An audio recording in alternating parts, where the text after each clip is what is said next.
I'm Stan. I'm one of the guys making hockey here at the factory. There was a time when Made in America was just a fact. Soon it became a rallying cry for the whole country. It stood for pride, integrity, hard work. Seeing Made in America stamped on something let people know that that was a darn fine product. Some people think hockey's made in Canada. The NHL on ESPN. Made in America, delivered on Thursday.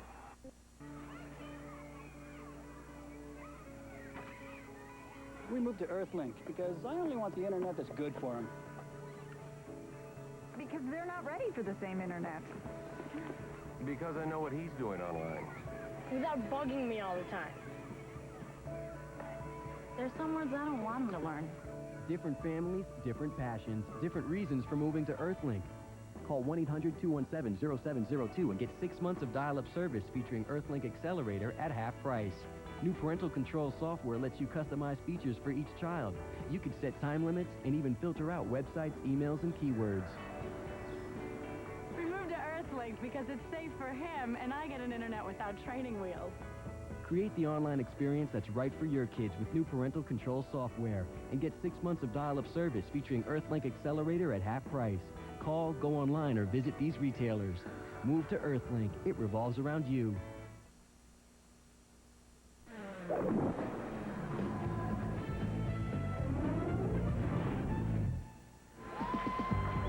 From the Great Northwest, NBA Friday continues on ESPN, the Rose Garden, right in downtown Portland. Glad to have you on board, and great to be inside on a rainy, damp November evening to watch the second-best team record-wise in the Western Conference.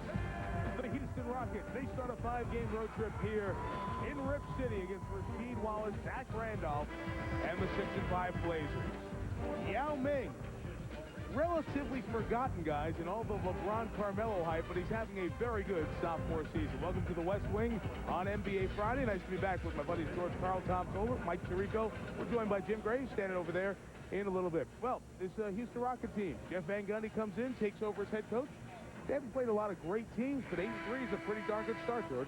Number one in defense, and Francis, Yao Ming, and Jeff Van Gundy are working. They're coming together. They're not there yet. I think they're going to be the surprise team in the Western Conference. People talked about Minnesota, but I think with Jeff Van Gundy's discipline, his defense, number one in defense, as I said before, and Yao Ming's progress is going to be fantastic for the Houston Rockets. You see his numbers improve this season over last. Now, Tom, on the other side, it's a Portland team that's had its off-the-court problems. There's nothing new there. But what is new is the play of Zach Randolph. He has been sensational in the first 11 games. Third year, it's his team. This is Zach Randolph's team. 20 points, 11 rebounds, over 50% from the field, 80% from the line. I mean, I'm not a huge stat guy, but the stats this guy's putting up are hard to ignore, and even harder to ignore, I will repeat myself. Third year, this is his team. Let's check the starting lineups here tonight. Now we've got floor cam here on Friday in the Rose Garden. A look up front with Jim Jackson, good offseason acquisition, Kelvin Cato and Yao Ming going up against the aforementioned Zach Randolph, Rasheed Wallace, and Dale Davis, the 13-year NBA veteran. The backcourt, Steve Francis and Cuttino Mobley still scoring as ever, and Damon Stoudemire and Jeff McInnes. In the backcourt for Portland, Derek Anderson out perhaps on into December with a bulging disc in his back. But there is Steve Francis, who's averaging just under 20 points per game. I think one thing to look forward to, or one thing to look at early in the game, you know, Portland playing well at home. They're 6-1 at home, 0-4 on the road. But without Bonzi Wells, Zach Randolph and Rasheed Wallace are going to have to do some work in this game. Can they get up shots quickly in the shot clock, and can somebody make some shots on the outside to alleviate the pressure on those two? Because Houston's leading the league in field goal defense against. Houston in the road red will start with the ball. Eddie F. Rush threw it up. He, Bill Kennedy, and Violet Palmer officiating the game here in Portland tonight. Jimmy Jackson, last year's Sacramento. We'll visit Sacramento around Thanksgiving time on the back end of this 5-game trip. Francis, the first shot. Good shot. Tip your do-rag to that one. Nice shot, Stevie. I think the matchup is going to be very interesting from a coaching standpoint as Wallace and Jackson. Jimmy Jackson at 6'6", 6'5", is going to have to cover Rasheed Wallace most of the night. And it will be how they exploit that, who wins that. Well, you're going to see right here, they're going to go right down to him. Wallace playing the 3 with Zach Randolph's emergence as he has taken over as the starting power forward on this team. from the outside. The former Michigan State Spartan misses. Dale Davis giving up a half foot to Yao Ming. Comes away with the rebound. Stoudemire and McGinnis, the backcourt, as Tom mentioned, Bonzi Wells serving the second of his 2-game suspension for getting into it with the coach. Did not use nice language in addressing Mo Cheeks on Monday in Dallas and suspended for 2 games. Rasheed Wallace squares the game at 2. He's a big, big right shoulder guy. And he loves getting to that right shoulder. If he can get to that, you're in trouble. The deep feed down low to Yao Ming, and that's one of the things to watch with Yao. When he's got a foot down there in the paint, that's one of the things Patrick Ewing's been pushing with him, an assistant with Jeff Van Gundy. Go to the basket. Don't be such a nice guy and share the ball with your teammates as much as you have. Randolph squares the game at 4. You know, I really think that's something you have or you don't. I mean, either you're a nice guy or you're not a nice guy. Either you have a bit of jerk in you or you don't. And if you're not a guy who's used to throwing elbows and being physical down there and raising a little hell down there, then I don't think that's something you learn. You either have it or don't. Let's talk about this Houston team. And its construction is a little bit different than it was on paper. They're 2 power forwards. Mo Taylor back off a 6-game NBA suspension as Ming connects over Davis. He's a great shooter. He has great release on the ball. He's so much bigger than anybody. He's going to be a great scorer in this league. The other power forward figuring to be in the Houston mix this year, Eddie Griffin, dealing with legal issues that we'll get into a little bit later on, but he is not with the team, and to be frank, not in the plans for the near future. 4 to shoot, and it will be McGinnis giving it to Randolph. A good shooting start here, both sides in the opening first 2 minutes.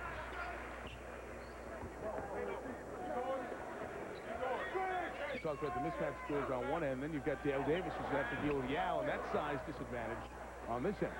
Well, Jeff Van Gundy before the game says Yao Ming has more trouble with physical guys than big guys, and Dale Davis has done a good job bumping them low, pushing and shoving them, taking his balance away.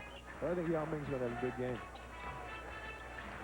Stoudemire at the top, close off. McGinnis long. So much for the comment on the good early shooting start. They close the door. 3 minutes in, all even at 6. The Rockets 8-3, Portland 6-5, unbeaten here at home. Although it's a nice, gentle reception the road team gets these days in the Rose Garden as Jim Jackson knocks down his jumper. This is the fewest people I've ever seen in the Rose Garden. What are we thinking of the new Rocket uniforms? Looks like doesn't it look kind of like Space Mountain, like a little Space Mountain, like, maybe not. I don't know, maybe. I feel like the Jetsons. Yeah, that's it. If the Jetsons, if George Jetson was a basketball coach, this would be the uni. Of course, the whole change with the logo and the uniforms as the Rockets have moved into the new Toyota Center. Very nice facility in Houston. Mobley on the take. And the rebound for Randolph. Got numbers. He's done a little bit of everything this year. Nice hit. Wallace loves to shoot from the outside. Misses the 3. And Steve Francis off the glass.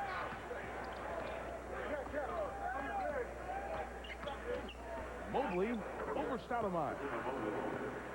And Houston takes a 4-point lead. Coutinho, Mobley, Steve Francis, 36 points a game. They still give you points. And you know, it's amazing. You know, you expected that out of Steve Francis coming out of college. Coutinho Mobley coming out of Rhode Island, 2nd-round pick. You really didn't expect him to be as good as he's been, but he's been a solid guy, giving you numbers every single night, and understands the game very well, too. Wallace to Randolph. He's off the mark, and this Rocket team off to a great shooting start. 5 of its first 7.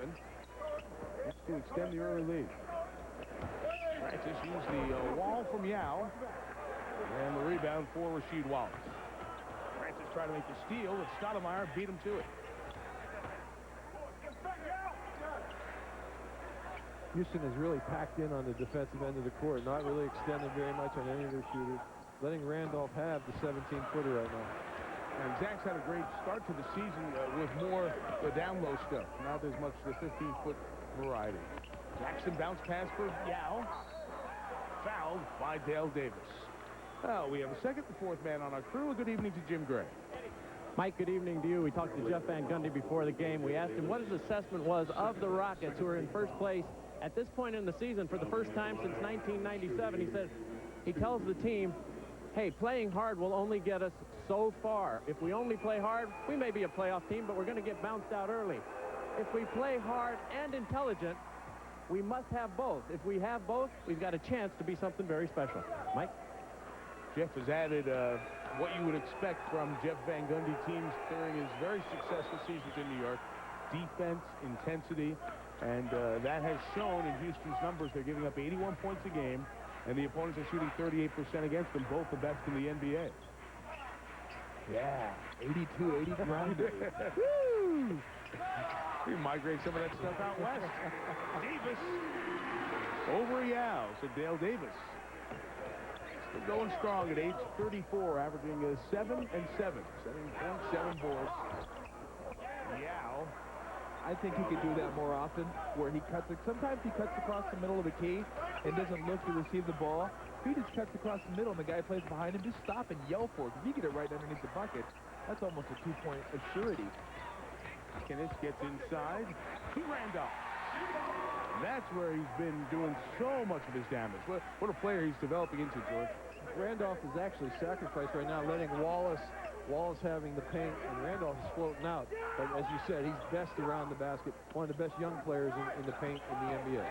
Ooh. Francis tried to feed Yao, couldn't get it, and Rasheed Wallace comes away with his Houston turnover. Mo Cheeks will stop it here inside of 6 minutes. Good early start for Houston, leading by 4. You saw the great game going on in New Orleans. We'll have the wrap-up of that Indy-New Orleans game coming up as we continue. One to the Pacers' great final play. Basic pick-to-pick, the great execution, except for the shot, Bill. Yeah, I know. You got to make that shot if you're going to win the game. But you know what? All you can do is just hug the kid and say, hey, that was a great try. Why was he the guy they threw it a lot to? David West wide open. David West wide open. As you said, classic pick-the-picker play. So Indiana gets the win, 76-75. 24 points for Jermaine O'Neal. Baron Davis, 33. But the Pacers now a perfect 6-0 on the road. Let's head out west. Rick Carlisle's Detroit team is very good on the road. Last year at New Orleans goes to Detroit on Sunday, so a tough weekend for the Hornets. Here, Houston off to the 4-point lead. Yao off to the strong start with 8 points thus far. Hasn't missed the shot, and right now I think Portland's got trouble. They don't have a man big enough to cover him by one man. Stepania's coming in the game because they got to find out an answer to the big guy in the middle for Houston. Well, it's not him.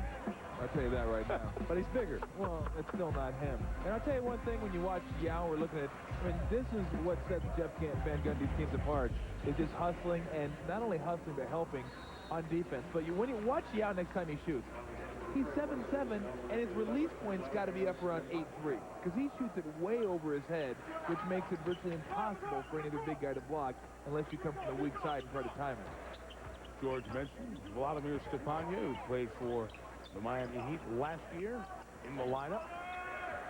3 to shoot for Jeff McInnes from up top. And the rebound by Yao. Houston controlling this game early, 6 of 9 from the field, out to the 4-point edge. Jackson a 3. I love, it didn't really lead to the bucket, but I love the pick and roll by the big guy in the open court. I love when big guys come down in fast break situations instead of pick and roll for the little guy. Wallace trying to take advantage of his advantage on the offensive end, can't convert. Jackson, Kelvin Cato came down the lane, rattled the rim, but didn't dunk. When you average like 7 points a game, you may want to convert everyone. That's miserable. You miss a dunk, the guy makes a 3. Kelvin Cato played so well, 7th-year man out of Iowa State. Really giving Jeff Van Gundy some good play in that power forward spot with the injury to Maurice Taylor, then Taylor's suspension, and the absence of Eddie Griffin. Now over Stepania. Still hasn't missed. He is just smooth. He really is. 4 of 4 from the field. Stoudemire's trying to lose Francis. 6 to shoot for Randolph. Over Kelvin Cato. He comes away with the rebound. The size of Ming and Cato remind me of David Robinson and Duncan. I mean, they protect the paint very well. They're huge. Yao Ming's not a great defensive player right now, but his size is still a presence. There comes Mo Taylor. That substance abuse NBA drug policy violation suspension was 10 games, reduced to 6. He now checks into the lineup. Another headache for Mo Cheeks to deal with. A short bench tonight, just 10 players. We mentioned the Bonzi Wells suspension for a couple of games. Derek Anderson out with the bulging disc in his back. The Blazers, before the game, waived Tracy Murray, who had only played in 35 minutes and scored 8 points. But it's a Portland team, shorthanded as it is, playing with just 10 players here tonight. Portland played a little zone that last possession, a zone that helped them win their last game against Miami. Victory over Jeff Van Gundy's brother Stan. We mentioned the Bonzi Wells 2-game suspension, and he take 14 points, 5 boards, 3 assists out of the lineup, and don't necessarily think that production will come back when the Blazers take the floor again and the 2-game suspension is done. Stepanya missed the rebound for Cato. I don't think Bonzi's going to be exactly reinserted into the starting lineup when he returns. And he shouldn't be. And at some point, you got to grow up. You got to grow up and act like a man. If you want to be treated like a man, you got to treat other people like men. And to disrespect Mo Cheeks, I mean, how can you disrespect Mo Cheeks? Great player, doesn't embarrass you on the court as a player. He gives you the respect you need, and then you go ahead and embarrass him like that. And that's just stupid. Nice find of Stepanya by Jeff McInnes. So the 7th-year man out of North Carolina gets it to the big fellow, while Houston's big man, Yao, has a seat next to Patrick Ewing. That was very well said. You think? I think you said that very well. Thank you very much. You were talking to Tom, not me. About Tom. Oh, I thought you liked my call of this play. I'm sorry. Kelvin Cato misses the dunk a moment ago. It led to a 3-pointer on the other end for Damon Stoudemire, and a little stretch where Portland's been able to get it closer here in the early going. 2:45 left, opening quarter. Glad you're with us in Oregon on NBA Friday.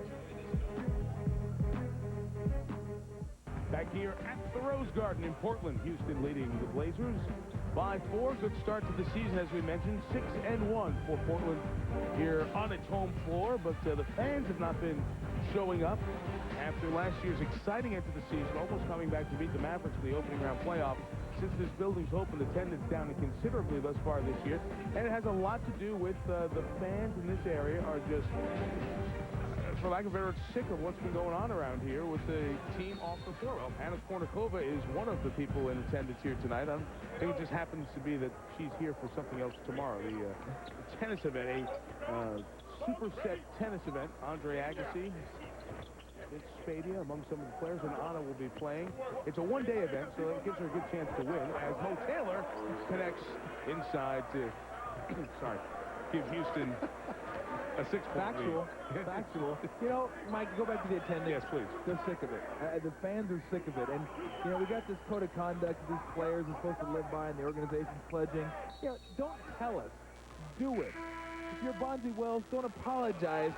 Prove you've changed. And the fans, I don't think the fans are asking you to be superheroes out on the court. They're saying, look, don't be idiots. Don't threaten referees. Don't curse our coach out. Don't drive down the street at 80 and at 30 and show your basketball card. Don't slap women. I mean, just don't do stuff that's going to embarrass us as a city. You know, you don't have to be superheroes. Just don't be idiots. And so far, over the last 4 or 5 years, they've had a tough time just being normal. Boston Nakbar is coming to the game for Houston. Quintel Woods for Portland. 1 on the clock, so Wallace had to let go of that one. Stepanya hustling to keep it alive. Nice job by one of the new acquisitions on this Portland team this year. There's Quintel Woods, 2nd-year man who hit the game-winning free throws against Miami the other night. Nice ball rotation here, but 3-second violation is called. Well, you can decide which players will be all-star starters this year. Log on to NBA.com and cast your ballot for the 2004 NBA All-Star Game. Starting All-Star center for the West last year, Yao Ming, next to former many-time Eastern Conference All-Star in Patrick Ewing. You know how invaluable that is? I mean, just being able to sit next to Patrick Ewing, pick his brain during the game. Doesn't seem like much, but just little things. You can sit there, talk to him, show you this. Big fellas, you see that. You show he's playing him. And that kind of stuff's great, being able to sit to a Hall of Fame center. Jim Jackson hits his 2nd 3. Largest lead of the night is 9. Jackson and Yao have 18 of the Houston's 24. a rocket offensive explosion. And it's passed to Cato from Mo Taylor. And a foul is called. I'll get back to the point you were making, Tom, about the reception in this area to the Portland team. George, you were here the last couple of days up here in Oregon, and you sensed something as you were walking around. The fans are expecting more out of this team. I actually spent 2 days in Eugene, Oregon, and they're fed up with it 2 hours away from here. And their season ticket base is down. They're averaging 3,000 less a game.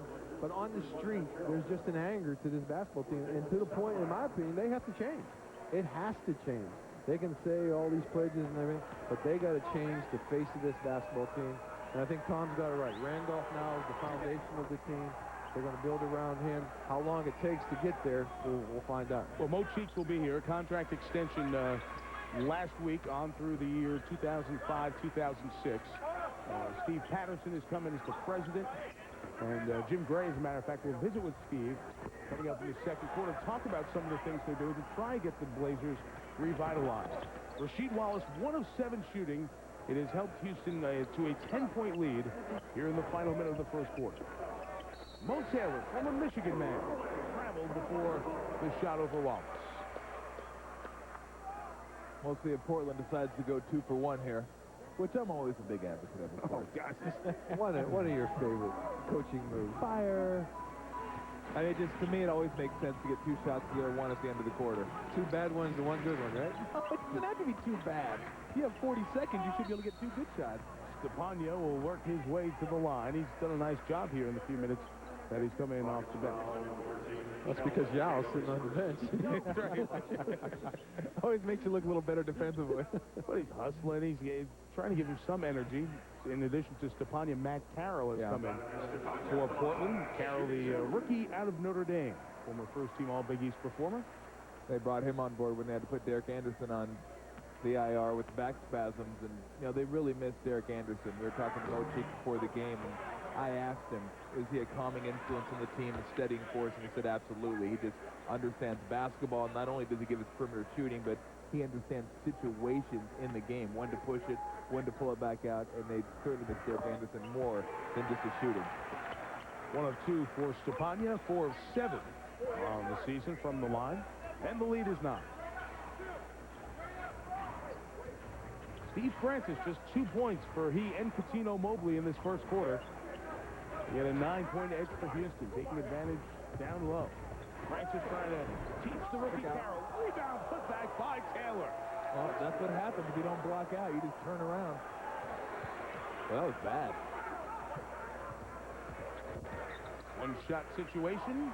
Carroll tried to get it off. Jim Jackson knocked it down, and that will do it for the opening quarter. Well, Maurice Taylor, who's really spent a lot of time trying to earn his reputation back here in the last couple of weeks after the 6-game suspension for violating the league anti-drug policy, gets up and puts it back to end the first quarter. Houston shot 61% in the first dozen minutes. Yao didn't miss any one of his 4. On hand to see Yao Ming, one of his visits here to the Northwest. After one, he and the 8-3 Rockets. 27-16 on Portland here on NBA Friday.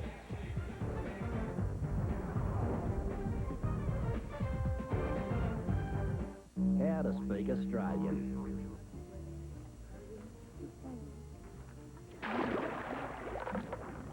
Devotion. Beer. Foster's Australian for beer. Who has the fastest car under 21 grand? Dodge. Introducing the SRT4 from Dodge. It's the fastest car rolling under $21,000. Don't blink. You don't want to miss this piece. The SRT4 from Dodge. Grab Dodge's 770 powertrain limited warranty on SRT4. He's watching me. All the time. I can't see him. But he's out there. I sense it. On the diamond, On the court, On the track. he pushes himself to be better than me. Better than me. Better than me. To be better than me. Training to beat me. all by himself. He's watched my career. Studied my moves. He knows my game, knows my strength. Looking for my weakness. I don't know him. I don't know him. I don't know him. But he knows me. Is it you? Welcome to the world where competition never sleeps. The ultimate online battleground, where you can take on anyone, anytime, anywhere.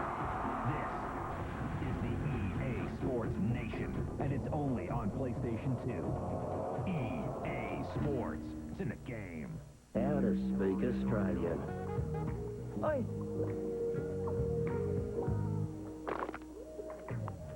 Cheaper. Shall we? Absolutely. Beer. Foster's. Australian for beer. Watch NBA basketball and play pick and win on NBA.com. Every game, every night. How many points will the home team score? How many boards will the leading rebounder pull down? What will the final combined score be? You can play pick and win every game, every night. For chances to win exclusive prizes, including great NBA merchandise. Log on to NBA.com and start playing tonight. Welcome back to Portland. I'm Jim Gray. The Rockets lead by 11 as we get ready for the second quarter. I'm joined by Steve Patterson. He is the president of the Portland Trailblazers. Steve, you suspended Bonzi Wells, you and Mo Cheeks, for conduct code violation, cursing the coach while coming back to the bench. Has Bonzi apologized to you or the team? Not yet, but it's something that we expect him to be professional about what he's doing here, and if he's not, then we have to take actions like that. To violate the code when it's only, I believe at the time, 8 games into the season, after having had an obscene gesture as well to the fans, it seems as though he's not getting the code. Well, it's been an issue with Bonzi, obviously, this fall with a couple of incidents, and that's why we suspended him. It's going to cost him, $150,000 in lost salary, and if he does it again, it's going to be worse. Are you actively looking to trade him? Well, we're always looking to try to improve the ball club.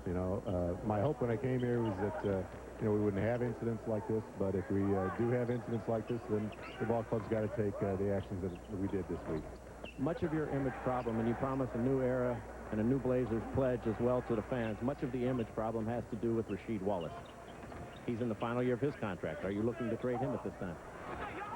As I said, we'd look at improving the ball club any way we can. My hope is that Rasheed would be able to talk to the media and do the kind of things that could help improve his image, because he's a great player on the floor, and he does what he needs to do out there to try to help us win every night. On the other hand, his relationships with the media have not been positive, and it's certainly been detrimental to the franchise. It doesn't appear to only be the media. It appears to be the fans as well, because the attendance is dwindling. And do you have an image problem here that is not going to be correctable until those players leave? Well, I said when I came here we had a broken brand, and we've been working on fixing that. And I think by and large, you look at 10 or 11 guys that are on the roster have been doing a great job this year, and we don't have a problem. So the difficulty for us is when a couple of guys do things like that turn the fans off, it can damage the image of the franchise. Much like you can have a couple of guys misbehave around the league can damage the image of the whole league. So the hope is that, and what we're working towards, is that all the guys on the roster do the right thing. Steve, final question. Paul Allen giving you and Maurice Cheeks full authority to get this thing corrected. Is this a short-term thing, or is this something that is going to take years and years to correct?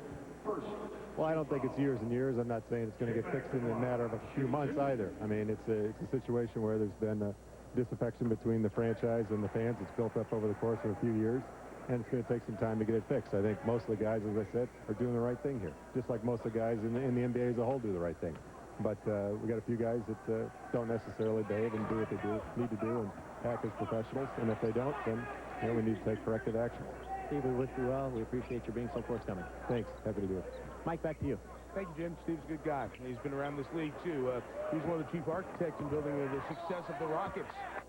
Yao goes up, and Stepania fouled him. Steve was the runner-up in the Executive of the Year voting back during the Rockets' first championship run. Then he successfully worked with Bob McNair, the owner of the NFL team, the Houston Texans, to get the NFL back in Houston. And I thought the point he made was interesting, that the other 10 or 11 guys on this team have done a good job thus far this year. The mistakes with Bonzi Wells and those problems, and Wallace, are the ones that have the folks out front saying, hey, you got to show us that things are going to change and get better before we support this team again.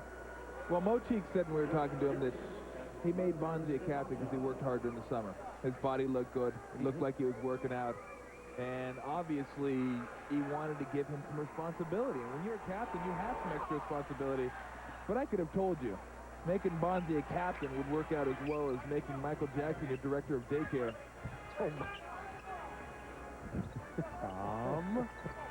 Welcome back, Mike.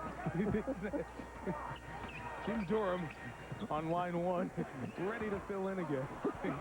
Rasheed Wallace missed it. Woods went up to get it, but a loose ball foul has been called on the floor. And looks like they got Zach Randolph here. Randolph is the one charged with the foul.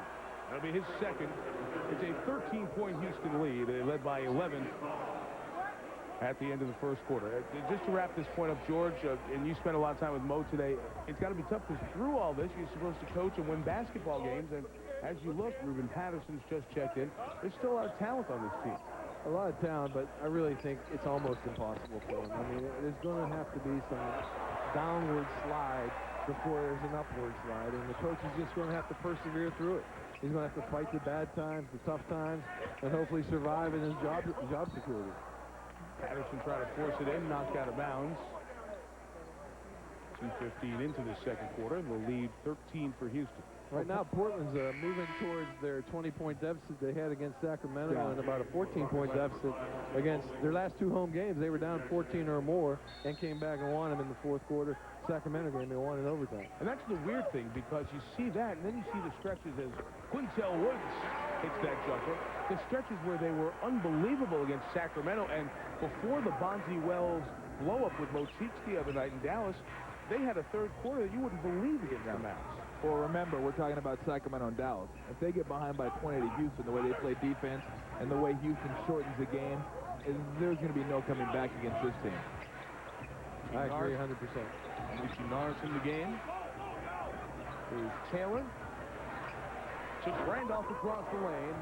Comes up short. Hasn't had a lot of practice time back as he was trying to go through the legal channels of that 6-game suspension. Patterson got into the lane, got pushed from behind. Yao thought the foul was on him. Instead, it's on Boston Nakbar. They just like saying that. Boston Nakbar? That's a cool name to say. Boston Nakbar.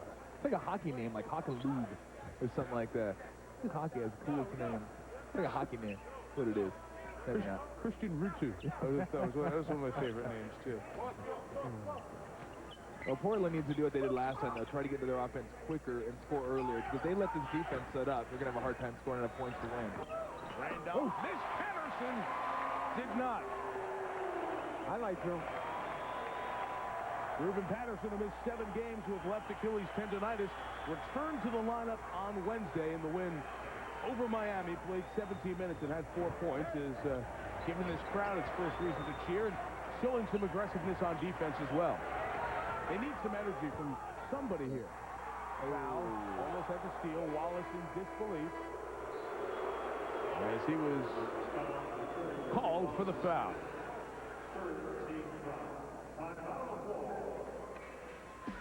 A timeout here. Well, at least some energy back in the building, thanks in large part to Ruben Patterson coming across the lane. 50-year man out of Cincinnati. Up high and sends it back down. Deficit back to single digits. 30-21. Houston has scored just 3 in the first 3.5. Some bad news for the Utah Jazz tonight. They played Milwaukee. Details from the studio next.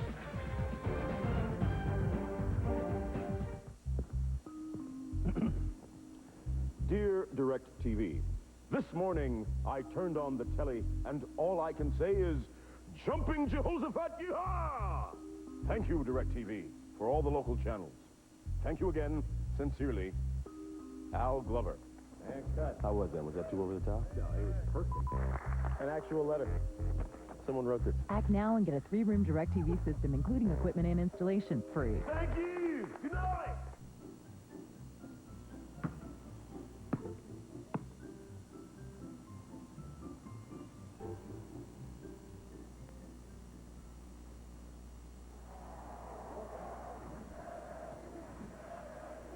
Home is where the hoop is. With ESPN Full Court, you'll get more than 450 additional games of college basketball. To order, call your local cable company, DirecTV at 1-800-DirecTV, or Dish Network at 1-800-333-DISH. Ordering Dish On Demand pay-per-view is as easy as picking up your phone. Get the best new movies, sports, and events by calling just one number, 1-877-DISH-PPV. That's 1-877-347-4778. Or log on to dishnetwork.com/PPV and follow the easy step-by-step instructions. If you can't keep a phone line connected to your receiver, just pick up your phone or log on. Visit your pay-per-view channels and look for these great new movies available for the first time on television from Dish On Demand pay-per-view. Follow the nation's top college basketball teams on ESPN Full Court. ESPN Full Court will have more than 450 games from the nation's top conferences this season. ESPN Full Court is now available on Dish Network season tickets. And if you order the full season package by January 9th, you will have an opportunity to win one of 50 official NCAA basketballs autographed by yours truly. So go ahead, call today, 1-800-333-DISH. Kevin Frazier in Times Square studio. Tough night for the Utah Jazz. First, their guard, Carlos Arroyo, goes down with an ankle sprain. And you're talking about a Jazz team that's not that deep. He left the game, did not return, and then this injury to Deshaun Stevenson hurt his neck, was carted off. He's able to move all his extremities and is responding well. We'll update you if we get any additional information. Mike? Wow. Okay, Kevin, thanks. You guys keep an eye on that. See you at halftime. It's a Utah team that's 6-6 and last in the Midwest Division. How about that? NBA TV tomorrow. You'll see the Clippers against Minnesota earlier tonight on ESPN. Minnesota took care of Cleveland. Wednesday on ESPN, Detroit at Philly. That's Larry Brown going back to Philly to take on his old team. And then Thursday on TNT, the Knicks and the Pacers. Reggie lit up the Knicks at MSG. And the Nets will take on the LA Clippers. Ahead on the national TV NBA games coming up here in the next week. Talk about off-court problems. How about the Nets? Not only struggling on the court, but Alonzo Mourning and Kenyon Martin obviously not fast friends. I guess what happened was Alonzo Mourning was kind of chiding Kenyon Martin about being a team leader, and he said you can't be a team leader if you're in the training room crying about your ankle all the time. And he said, my ankle, and supposedly Kenyon Martin said, oh, my kidney, which I think may have crossed the line just a little bit, and Alonzo took offense to that, so they went at it. So they have their problems to take care of over there in the East. Randolph inside, fouled by Ming. He'll have a chance for a three-point play. So Zach Randolph and Rasheed Wallace have combined 4 of 16 before that basket. A little aggression there by Zach, picking up the first foul on Yao. Isolation Randolph took right at Yao Ming, and it was a great move on Randolph's part, left-handed. They got to take away his left hand if they want to stop him. Yao rebounds the free throw miss, so the deficit has come down to 7 here as Coutinho Mobley joins 15 Norris in the backcourt for Houston. With Steve Francis, they go 3 guards here. Taylor and Ming, the big men. Nice move by Mo. Yao couldn't get the board, and back comes Damon Stoudemire. Good little run here for Portland. Nobody stopped the ball, but Coutinho finally did. Just kind of hung on his flank a little bit there, and as soon as he went up, no, that ain't happening. I still like Houston's presence in the game. They've given up the lead a little bit, but I still think they're solid at both ends of the court. I think once they get Yao Ming back in the game, Francis hasn't really exploded yet, capable of exploding. Well, if you can get hot, I mean, you can make a comeback against them because Houston will have 1 or 2 droughts during the course of the game. They only shoot 42%. Stoudemire rattles that one in, and it's down to 5. 30-25, and Jeff Van Gundy. That's okay. Tommy Van Gundy will take a 20-second timeout here. They're just not that explosive to where if they get up 15 or 10 or 15 points, now if they get up 10 or 15 points and it's late, it's hard to come back on them. But early on, you realize they're not a dominant offensive team, and they're going to go through some lulls, and if you can get some easy buckets and get hot, you can get back in the game against them. How are they not a better offensive team when you look at the individual parts? When you have Yao, who has improved as an offensive player now, George, in his second year, and Francis and Mobley, who, as I said, on average, give you about 36 a night. That's pretty good out of your starting guards. I think there's some change in their team with Van Gundy being the #1 part of the change, making them defend more, discipline more, probably a lower possession basketball game. Yeah. He talked earlier before the game about how he doesn't like to dribble as much as this team liked to dribble last year, and he just wanted Steve Francis to take just as many shots, but without dribbling the ball as much. Same thing for Mobley. Same thing for Mo Taylor. Same thing, actually, for Yao Ming. And I think Van Gundy wants to play more of a team passing game, a movement game, rather than a one-on-one pound the ball in and back in game. And you say lower possession team just because there's so much attention on the defensive end. It just kind of gives you more of a game that rolls you to deep in the shot clock, and now you touch it a few times. Yep. No question, deep in the shot clock. Portland's already had about 5 shots. They're 2 or 3 seconds on the shot clock. Trying to feed Yao. It was last touched by Houston, so a turnover here. And a chance to extend and improve this 8-0 run. Ruben Patterson's energy has helped this Portland team here since he's come in late first and early second quarter. Well, they only average 76 shot attempts a game. And you look at right now, they're shooting 54% from the field, but they don't get to the free throw line that often. They only got 30 points. I mean, they're shooting 54% from the field. They just don't take a lot of shots, and I think you and Coach hit it. Boom. No, Stoudemire hit it. A 3 is a 2-point game. But you concentrate so much on defense, and I'm going to grind it out and play great defense. I think that has an effect on your offense. Yao trying to post inside on Rasheed Wallace. Mobley from the outside. Zach Randolph kept that alive. Blazers could tie or take the lead. Stoudemire trying to settle it down. Portland born. Looking for space. Teardrop over Yao. A 13-0 Portland run.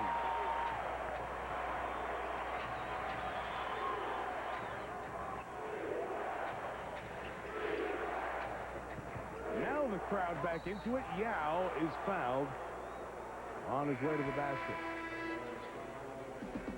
So, Portland sleeping through, got the crowd on its side. They love good basketball. It's been a great town supporting this game over the years.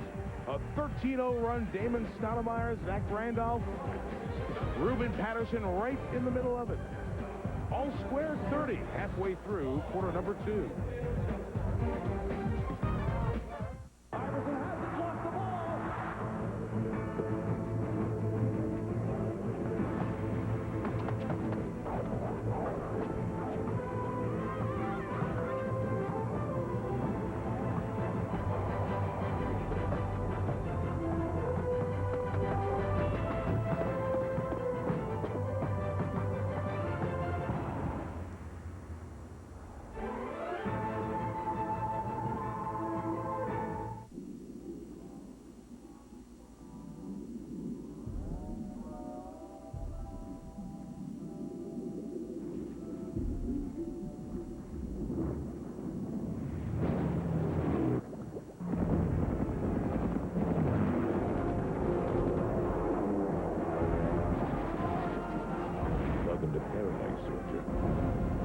Medal of Honor Rising Sun, rated T for teen.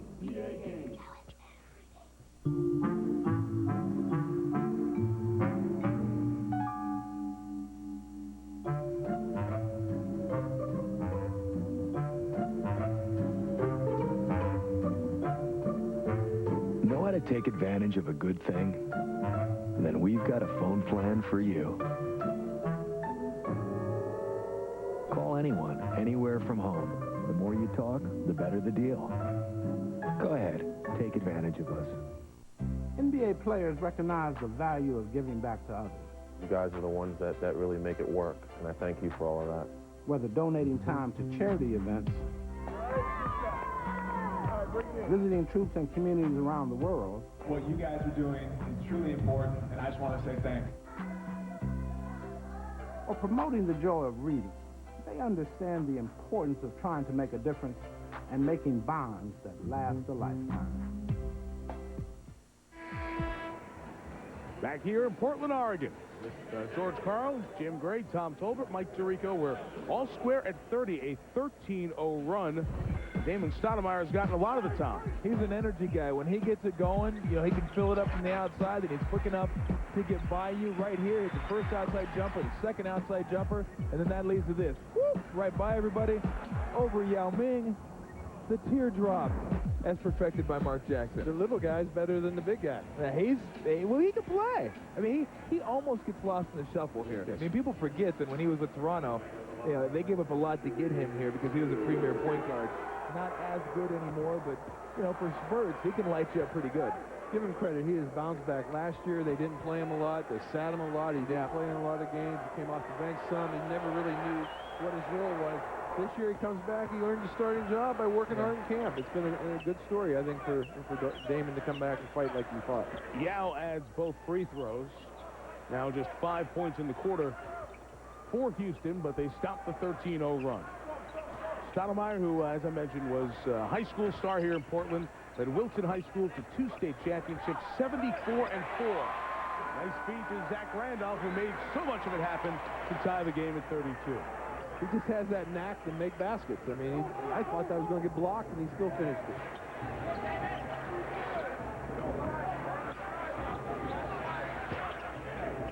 Francis trapped to Jackson. 2. Still a smooth stroke. Jimmy Jackson played great 2 years ago in Miami. I thought he had a great year last year in Sacramento. And now he comes down here, and I think he's doing all the little things to help this basketball team. And Jeff Van Gundy was so happy to talk about what Jim's been able to give the team here in the first 11 games. Off the Randolph miss, Yao the rebound. See if Mobley and Francis can get going a little bit. Mo Taylor lost the handle on the way up, and it was off him last. Again, Taylor's timing is just not there. Not only the 6-game suspension, but also an injury at the end of the preseason. Only played a little bit in the preseason. Injured for the balance of it. Comes back, plays 4 games in the regular season.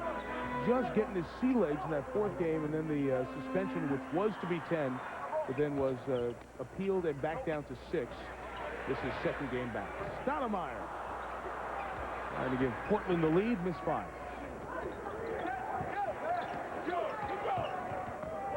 Yao from outside.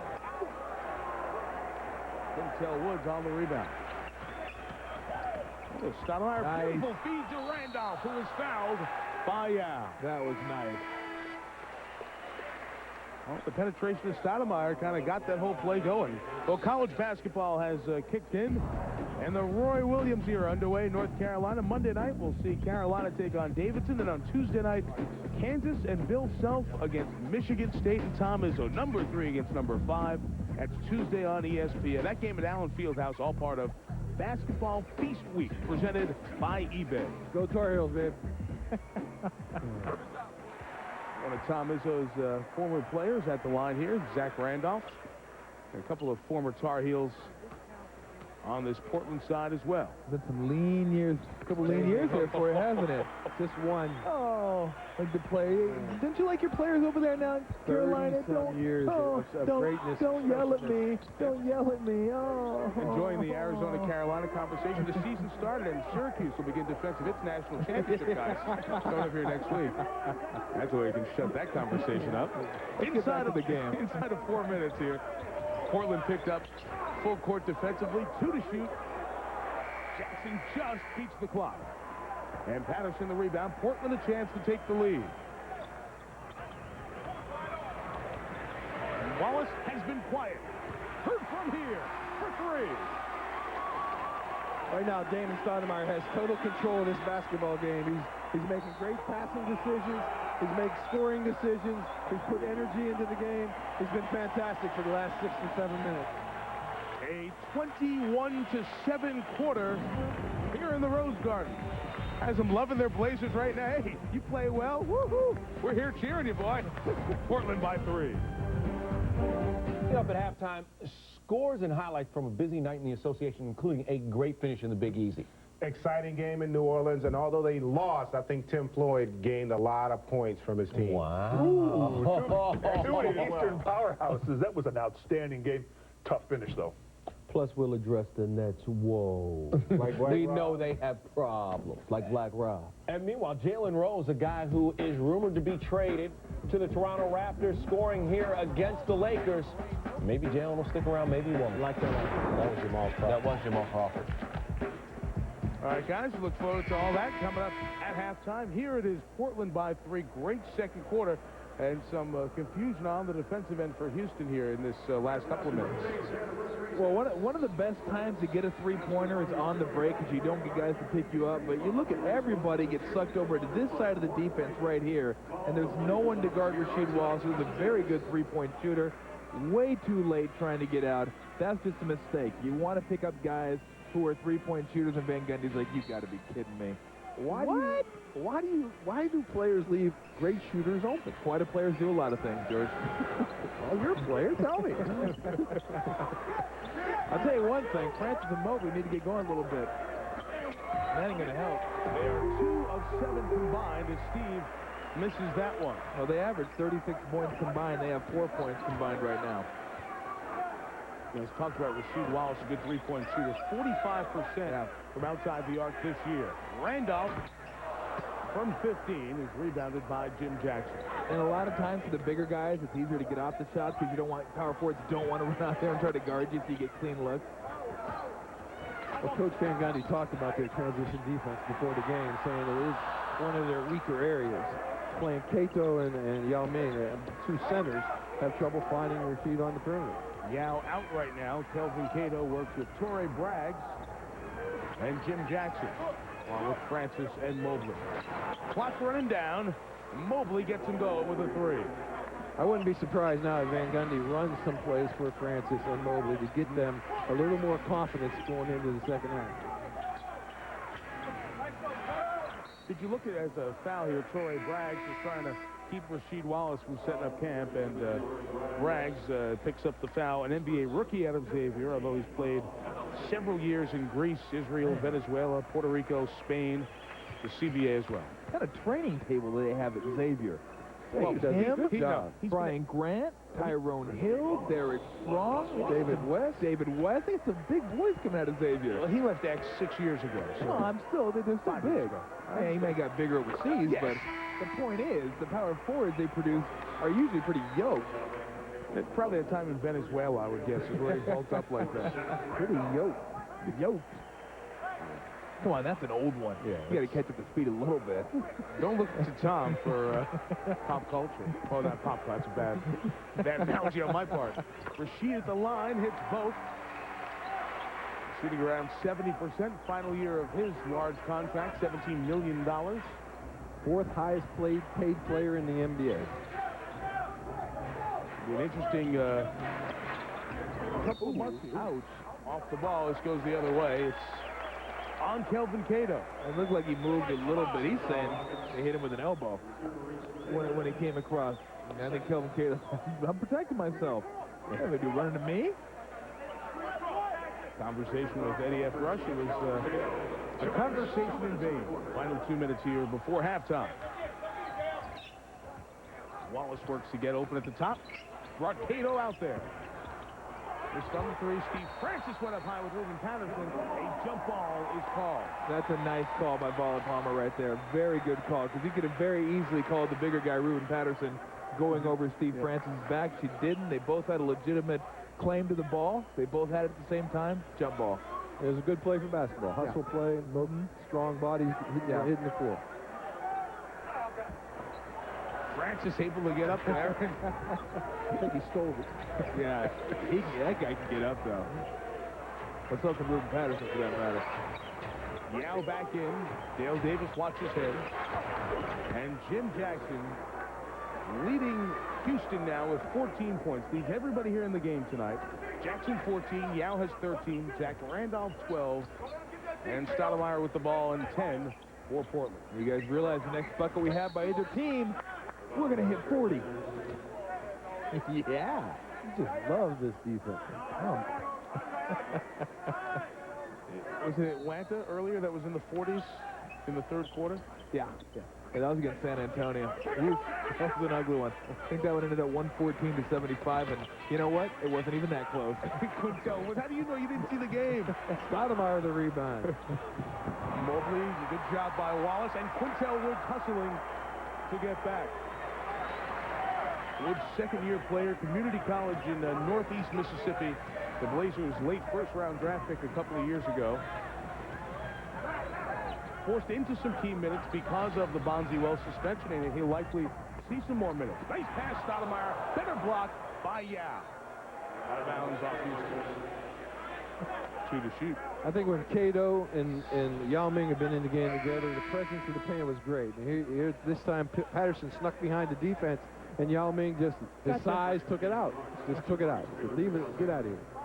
Yao's going to go to the bench here with 2 fouls and 42.5 seconds before halftime. 2 to shoot. Francis all over Stoudemire. Patterson got the rebound. Will it count? Yes, it will. It will count. They checked for offensive interference. But in fact, it will count. The chance for a 3-point play.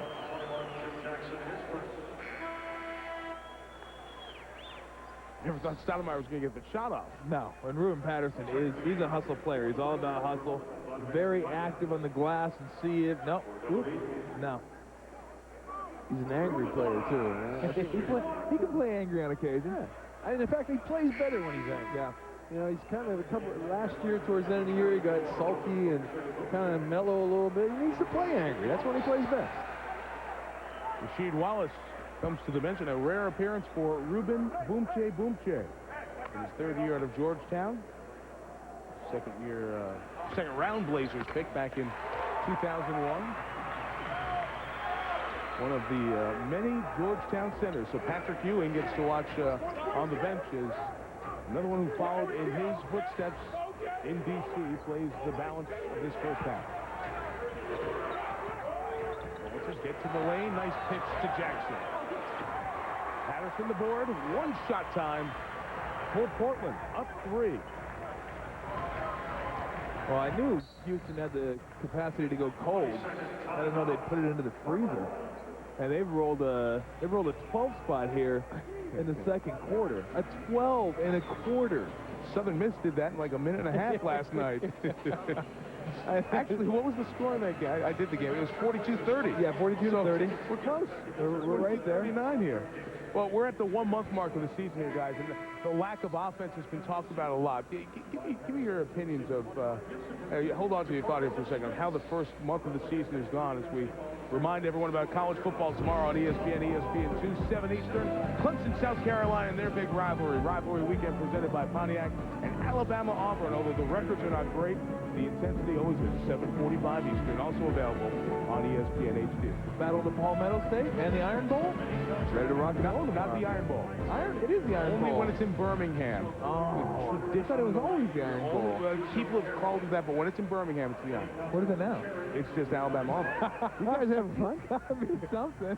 What about all this talk of scoring being down? Do you think it has a lot to do with almost 100 guys being on different rosters? I'm big right now on the change. Too much change, too many coaching changes, bad training camp. The combination of all of it right now, the defense is way ahead of the offense. Yeah, that may be true, but offense has stunk for quite some time now. 10 to shoot. Quintel Woods has it. Being watched by Cuttino Mobley. Woods on the take. Cato threw it away. Patterson saw the clock, but if it goes, but he missed it. That's about the only thing Ruben couldn't do well in the first half. Good energy and hustle from this Portland team here in the second quarter as they take the lead to the locker room. Here's Jim Gray with Damon Stoudemire. All right, Mike, thank you. 10 points for Damon. Damon, you guys had a 20-4 run after falling behind by 13 points. What changed there in the second quarter? I think our aggressiveness. You know, we played with a lot more energy. Houston came out, played with a lot of energy. Yao was dominating the game early. You know, maybe it helped that Van Gundy took Yao out, but nonetheless, we were able to gain momentum, and we were able to go on the run. Defensively, what did you guys do? Because you held them to just 15 points in the second quarter. Well, I think a lot of that has to go to the energy that Ruben Patterson brought to the game. You know, he came in and played inspired basketball. He was flying over the floor. We started to double team Yao and made them play out of rhythm. Damon, thank you. Good luck in the second half. All right, back to you, Mike. Damon Stoudemire has been in a shooting slump, Jim, able to go 4 of 6 from the field in the first half. Coming up next, the finish in New Orleans, the troubles for the Nets, and a fast break highlights. Kevin Frazier, Greg Anthony, Bill Laimbeer, Stephen A. Smith will have that coming up in the studio momentarily. Well, in our game tonight, Yao Ming came out impressive. Hit his first 4 field goals in the first half, had Houston up to a double-digit lead. Jim Jackson and company helping out, but Stoudemire has helped bring Portland back at the break. Up 3.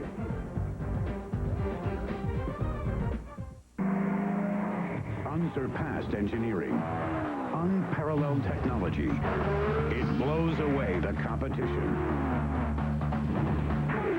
Champion, Mach 3 Turbo Champion.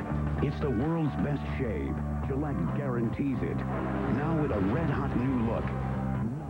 Took the game over both defensively and offensively on the board, and so you know, we knew going into the game it's going to be a tough game, rebounding and loose balls, and they did a good job in the second quarter. Would you like to see your guards take more shots? They only have 8 shots between the 2 of the starting guards on your club. You know what's funny about our guards? If they shoot, they get criticized, and if they don't shoot, they get criticized. Our guards can't win until we win.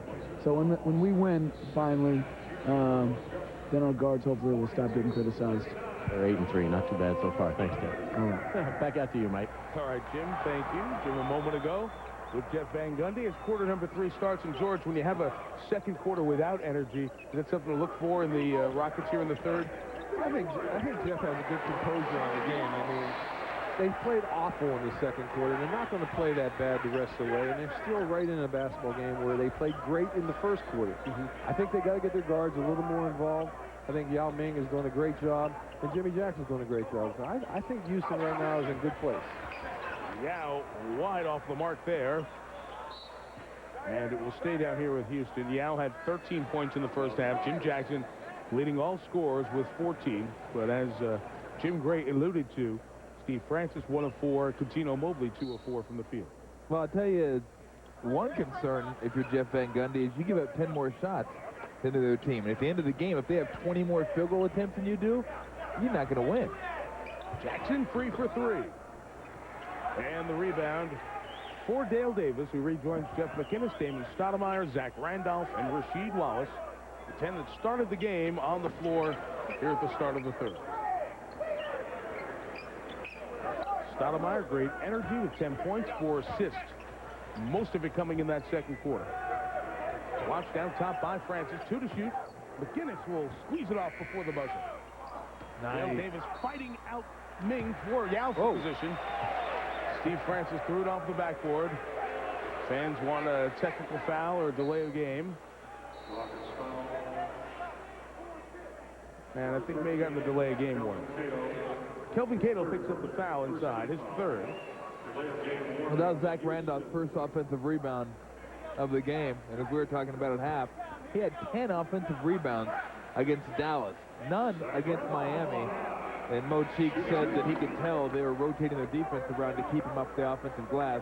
He had none in the first half tonight. Gets his first offensive rebound and gets a chance to get a couple points. Now a chance to get 1 point at the stripe. I want to stand up for him a little bit, though, because right now they're playing Wallace underneath the basket and Randolph a little bit more on the floor. But Zero is not. He's a great offensive rebounder. For 2 games to go that way, for about 6 periods to go that way is very, very difficult to understand. And Mo Cheeks told us before the game, George, that Miami did a great job of keeping him off the offensive glass. He's been doing such damage to teams as an offensive rebounder. It was a great point of emphasis for Miami coming into the game the other night. Stan Van Gundy, Jeff's brother, coaching. Of course, they went head-to-head a week and a half ago. A game won by Jeff by 20. Wow. Yao inside. Finally, the third try goes. Damon Stoudemire was hobbled a bit as he was sent to the floor earlier. And it looks like he may have turned something.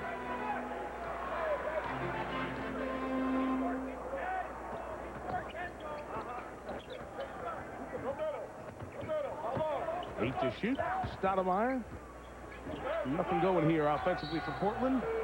And the foul on Steve Francis. So bail him out a little bit. A great defensive possession by Houston. Houston was focused in. They played very tough defense and got a tripping foul with 5 seconds on the shot clock. But in general, it looks like Houston knows they're going to win the game with their defense. They'll find their offense somewhere, but defensively they're going to be consistent and solid every possession. And a not very pretty offensive possession by Portland. No. I mean, they wasted 10 seconds, and they weren't even dribble driving. They were driving nowhere. They're just dribbling on the perimeter, doing a weave on the outside without even making any appearances of going to the bucket. On the foul, shot clock resets to 14. Deflected by Francis and out of bounds. George, your team's always look for offense, exciting offensive teams to watch. When you coached against Jeff Van Gundy, did you find that even your offenses had trouble getting things going because of the defense? Well, it was always a challenge to make the game not his game. You wanted to make it your game. And Jeff Van Gundy's going out west. He's bringing a low possession, slow-moving game to the Western Conference. I think he's being successful doing it. Now, I know Tom's not going to enjoy that, but I think right now the Houston Rockets are solid, fundamentally sound. They know what they're trying to do basketball team. Kelvin Cato got positioned inside. He'll come to the free throw line as he got Zach Randolph off his feet. But one thing I can say with complete certainty is Jeff Van Gundy doesn't give a rat what I enjoy or what I don't enjoy. He's trying to win basketball games, and this is the way he knows how to win basketball games. If you're a defensive coach, that's what you do, and that's what Van Gundy is good at. And he wins, and you can't argue with that. One more coming for Cato. There are the numbers leading the NBA in points allowed and field goal defense. It's very early in the season, and they played a few offensively challenged teams, but there's the mark for perspective with the Hawks, the NBA record for fewest points allowed in a season. I think defensively, if they remain in the top 5 field goal defensive teams, they're going to be a very good basketball team. They probably won't remain one, but Portland's the last in that area right now, and you got Houston is the first. Yao deterred that shot from McInnes. Now he's trying to get position on Zach Randolph, but he's got Dale Davis over there helping. Davis leaves him. Yao gets the ball in the paint. Good night. That's easy. Pass. Night-night. Golly. Like an 8th grader against a 2nd grader. Wow. Hey, does it seem like he gets the ball enough?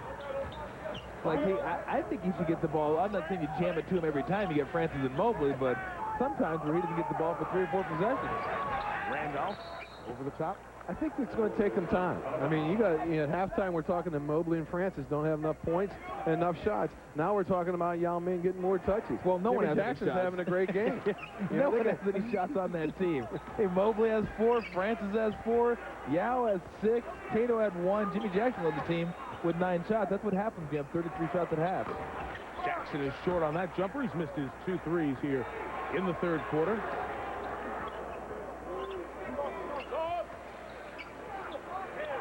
Stoudemire rimmed out a triple. And the rebound for Mobley. Oh, you have so many players you can keep attention on for this Houston team. Mobley misfires. You got to be careful not to take just a shot because you haven't had one in a few trips. And that happens. I mean, without a doubt. No, not in the NBA. Never. Oh, George, your experience in here, you go segments without getting a word in. As Tom keeps going, you need to get one in. Beautiful move by Stoudemire to extend Portland's lead to 3. Boy, he and Patterson have been difference makers from the 2nd quarter on and helped erase a big deficit here for Portland. You know what's great? How many players have you seen do this? When they see a guy coming in for them, they make sure they squeeze off a shot before they go to the bench. Sam Cassell's the best. The best I've ever seen.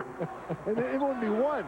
If you kept going up and down, it'd be 2, and then 3. You have to call timeout to get the guy in. Mobley hits the 3 to tie the game at 47. Look at Rasheed working hard. Oh, nice. To Zach Randolph. And the foul is called. The Houston bench wanted the tie-up. Well, the guys in the studio handle the scores usually on Friday nights, but we've got one. A score. Boise State playing here in Portland. George's son, Kobe, a freshman, his debut. There's the first box score, Coach. We hand it to you with pride. 19 points for your son in his debut in college. I'm going to have a few champagne drinks tonight, man. That's great. Awesome. Congratulations, Coach. Thank you. Congratulations, Kobe. That's great stuff. And the game here in Portland, the University of Portland, playing for Boise State, a freshman. Their season opened up, and it's a shame that you couldn't be there to see it, but great news is you guys will be able to enjoy tonight together. I'll be tonight. I get the next 3. I get to see him play the next 3 games, and as a freshman, that's a great stat line. 19 points. Do you think you might come out early? Yeah, I think so. Start talking. Portland takes the 2-point lead. They extend defensive pressure here. Taken care of very easily by the Rockets. And off the ball, this whistle from Violet Palmer. And a foul on Portland. Rasheed? Nope, Dale Davis. Dale Davis being a little too physical on Yao underneath the bucket. That's the way you have to play him. I mean, Dale Davis can give up those fouls. Doesn't want to get in too much foul trouble. You got to bring Stepanian, but that's the way Dale Davis played his whole career. I mean, he's a man under there, and he's going to play physical. I think as the game goes on, you're going to see more zone. Right now, Portland's in a little 2-3. They played the whole 4th quarter in a zone against Miami. Steve Francis went up high, couldn't time the putback. Blazers a chance to extend the 2-point lead. And you see Van Gundy kind of begging Mobley to stay there, just coaching the little stuff in these possessions here early in the season. Davis goes baseline. Whoa. Yao got the ball. I don't know if somebody else got the foul. Oh, it was Yao, his third. Looked like everybody got the ball on that one. Four hands. 1, 2. The rim. I'm sorry. I'm going to have to say no to that one. Sorry. Right, the ball, after that thing hits the bottom of the rim, I'm just not going to bail you out. And there was no need for a foul on that one. My humble opinion, of course. But we have the... we can sit here and watch it in slow motion and, of course, make that call. Much tougher when you're out there and the big fellas are going at it. I'll be honest, NBA referees usually don't blow that call. They really are good at looking at that play. Big size, they see size well, and those two big guys blocked that shot on Dale. They blew the call, but most of the time, I think NBA officials are great at shot blocking. Well, I'll add this. I think I may be biased, but I think they're the best officials in pro sports. Wow. Cato on the hook. I think they're the best officials in basketball. I think they are. I mean, I'm not going to sit here and tell you who the worst is, but I kind of wanted to, actually. It's okay. You're allowed. All right. It's after midnight on the East Coast now. Football stinks. I mean, they blow so many calls. It's a joke. It's an absolute joke. Francis loses it coming in the lane. Blazers have a chance to equal their largest lead of the night, a half dozen. Zach Randolph, who's been sensational this season. And Rasheed Wallace has given way a little bit to help Randolph keep his hot hand. And now the perimeter people pick it up. McInnes the hoop, and Van Gundy gets a timeout. At one point, not very long ago, it was 30-17 Houston. Since then, the Rockets have scored 17 points, and the Blazers 36 to flip this thing around.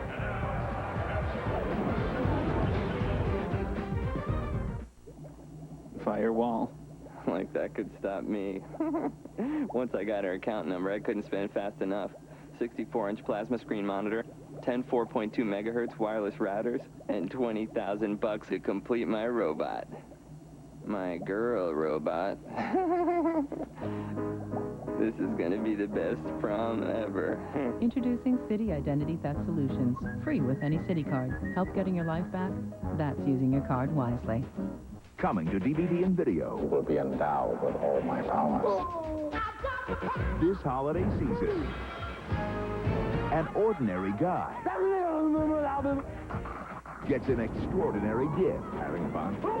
And life gets crazy. Do they have a bigger deal? Jim Carrey is Bruce Almighty. Buy it on DVD and video Tuesday.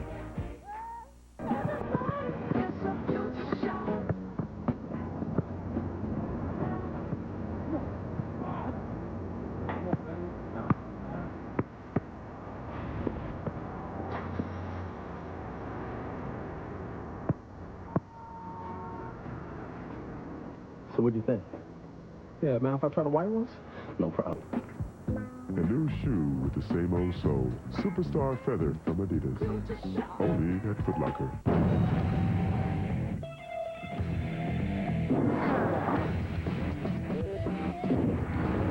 It's man versus the laws of physics. The PBA Tour.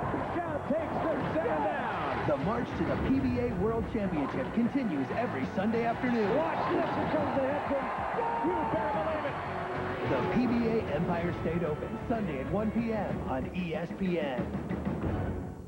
This copyrighted telecast of the National Basketball Association may not be retransmitted, reproduced, rebroadcast, or otherwise distributed or used in any form without the express written consent of the NBA. ESPN's presentation of NBA Friday, brought to you by Toyota. Get the feeling. And City Identity Theft Solutions. Free help getting your life back. That's using your card wisely. Glad you're with us here in Portland, Oregon. It is the Blazers leading by 6, 53-47. If you're just coming in, checking our game out, here's what has transpired thus far in the first 2.5 quarters. Yao Ming had 10 points in the first quarter, but only 7 since. 17 points, though, 8 rebounds. A very good night as Yao leads all scores. Damon Stoudemire turned this game around in the second quarter. He and Zach Randolph brought the energy as the Blazers erased a double-digit deficit. That energy being seen on the glass. 12-5, a 7-point edge in second chance points, a 6-point edge on the scoreboard. Jim Gray, Tom Tolbert, George Karl, Mike Tirico. That's how we've gotten this far. Settle in for the rest of this Friday night. Francis trouble in the backcourt here. That's an 8-second violation. Good job by Portland. So the last 5 possessions, they picked up 3/4 full court, and that time gets an extra possession. I thought Mo Cheeks did a great job coming out of the timeout, pressured him. You know, Houston really doesn't have a great point guard, a true point guard. Stevie Francis is a great player, but as a true point guard, they don't really have one on the basketball court. And you're right. Good job by Mo Cheeks. Lousy job by the Rockets. Coming out of a timeout, you have to know what the shot clock is and how much time you have to get across the timeline. I mean, that's like sometimes you watch a football game, they'll take a timeout and then come back and delay a game penalty. Like, what are you doing? He just had a timeout. Could have screwed that one up without the timeout. I think Houston's got to wake up here soon. They've been shooting 27% since the first quarter. Shot 60% in the first quarter, 27% since then. They got to wake up. If they're going to win on the road, they got to play a lot better right now. And this is the start of a long road trip, and this team has struggled on long road trips over the last 4 seasons. Randolph beat the shot clock. 3 Rockets there, and Casino Mobley goes up to get it and comes down holding his midsection.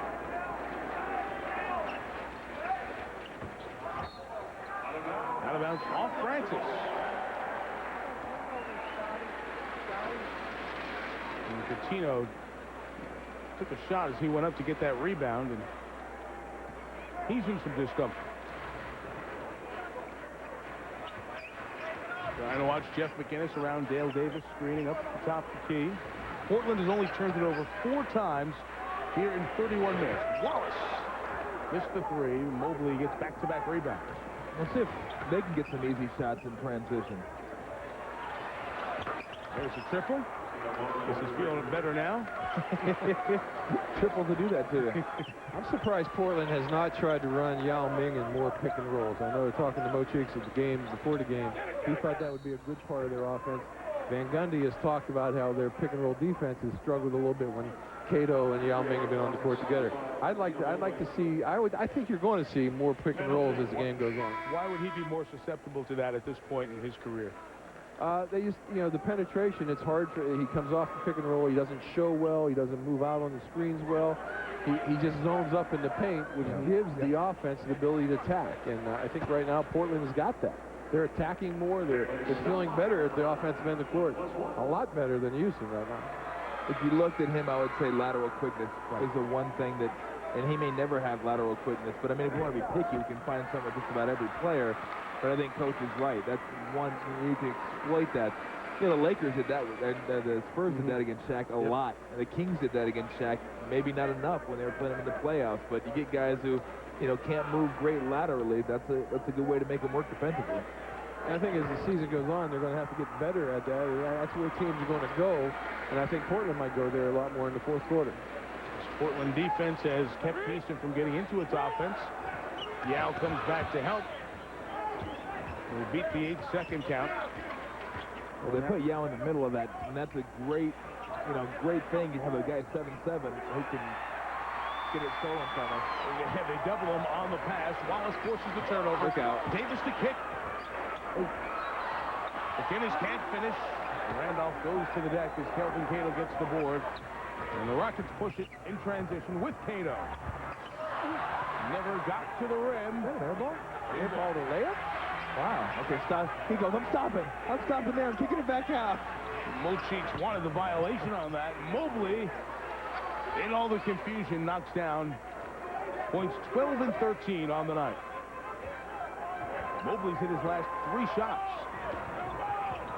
3:49 left. Blazers leading 55-52. Randolph is held by Mobley. So Houston is over the limit here in this third quarter. That's rough when it's like a 7-inch shot and you finger roll it 4 inches. Comes up just a little bit short. I've seen a guy one time airball a dunk. Oh, we saw that a couple nights ago, didn't we? In a college game at the Garden. Yes. Right. One of them dunked and he threw it about the 4th row up there behind the benches. Yao's left hand got the worst. Now, it's interesting to watch Yao there on the bench as Patterson comes back in. Yao over there on the bench, first thing he did after he got a towel, asking Patrick Ewing a question, talking to Ewing, and the communication process, what you guys were talking about. I don't think you can overemphasize that enough to have that guy there for Yao at this point in his career. Well, what they were telling him right there, he got the ball stolen because he had it above his head last time down the court. They were telling him to put it under your chin. Keep it under your chin and keep your elbows out. That way guys aren't going to get close enough to rake it from you. Mike, I had a chance to talk to Yao quite a bit before the game as he's now on the bench. He's much more comfortable this year, and his English is much better. Fitting in with the team, he says it is much more difficult for him this year here, however, because he misses China much more. I asked him why that's the case. He says because last year everything was new. This year I have a lot more time to think about it on the road. The good news is his parents have moved here. They are staying here. His mom will be here the entire season. His dad will go back and forth. So he's getting much more acclimated. He says the toughest part for him is traveling. And they're on a 5-game road trip. Mike? Jim, your conversation with Yao was in English, right, the whole time? All in English. It's so much better this year. He's so much more comfortable. He's even reading the scouting reports in English. He says it takes him quite a bit of time. It takes him 30, 40 minutes. He doesn't get every word, but he looks at the plays, and he's just getting much more acclimated. The foul was on Stoudemire, his first. Kelvin Cato comes to the line and hits both free throws. He has 4. He's missed all 5 of his field goals, but Cato has 11 rebounds on the night. Taylor inside defensively to give Rasheed Wallace a chance to position and catch, and is called for the foul. I really think the bridging, drafting Yao Ming and taking what Rudy Tomjanovich did, a great coach, winning a few championships, going down a little bit, and now hiring Jeff Van Gundy, it's a nice movement. It's a very nice movement. I think it's going to be a successful movement, getting back to trying to be a championship basketball team. Getting into a new building, also the Toyota Center. General Manager Carol Dawson able to get everything going here. And this is earlier, Patrick Ewing working with Yao pregame. We saw Patrick last year when he was an assistant in Washington. And he was out there working up a sweat pregame, every game out there working with Kwame Brown, some of the other young Wizards. And continuing that here. Another whistle off the ball, and this foul on Portland. Rasheed Wallace will pick it up. You know, one thing about the NBA that's different from baseball and football, that if you get a top 10 pick and you mess it up, that could mess you up for 4 or 5 years. I mean, it could really mess bad. Baseball's a crapshoot in the first round. Football, if you mess up the first round, there's so much depth. You can still have a good draft by drafting good 2, 3, and 4. But in basketball, it's only 2 rounds. If you don't draft well and you mess up top 10 or top 15 pick, that could set your franchise back 4 or 5 years.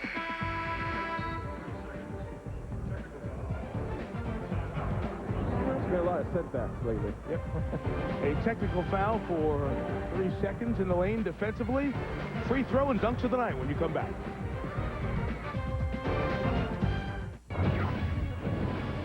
Tonight on SportsCenter, LeBron gets his first look at KG. Pacers Hornets, who's tops in the East. We preview the Battle of the Big House, plus the not-so-top 10. SportsCenter after the game.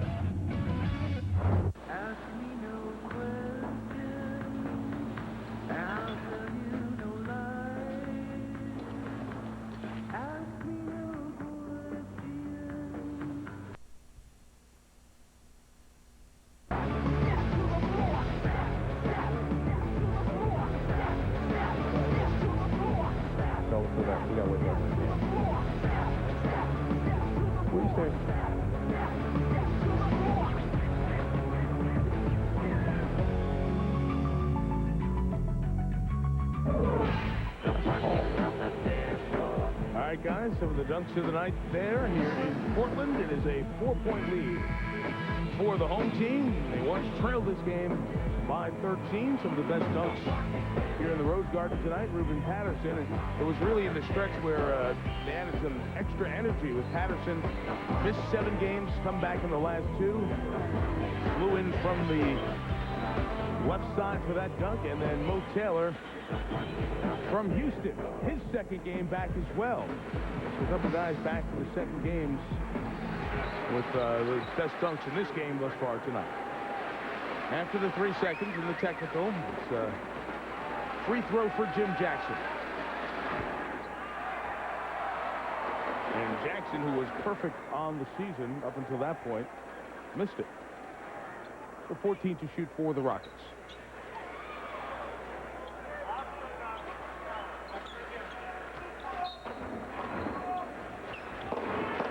Taylor in the lineup. Again, it's a Houston team that's not had its entire group together here at the start of the season because of a couple of different reasons, and won't for a while with the Eddie Griffin situation. Mobley missed.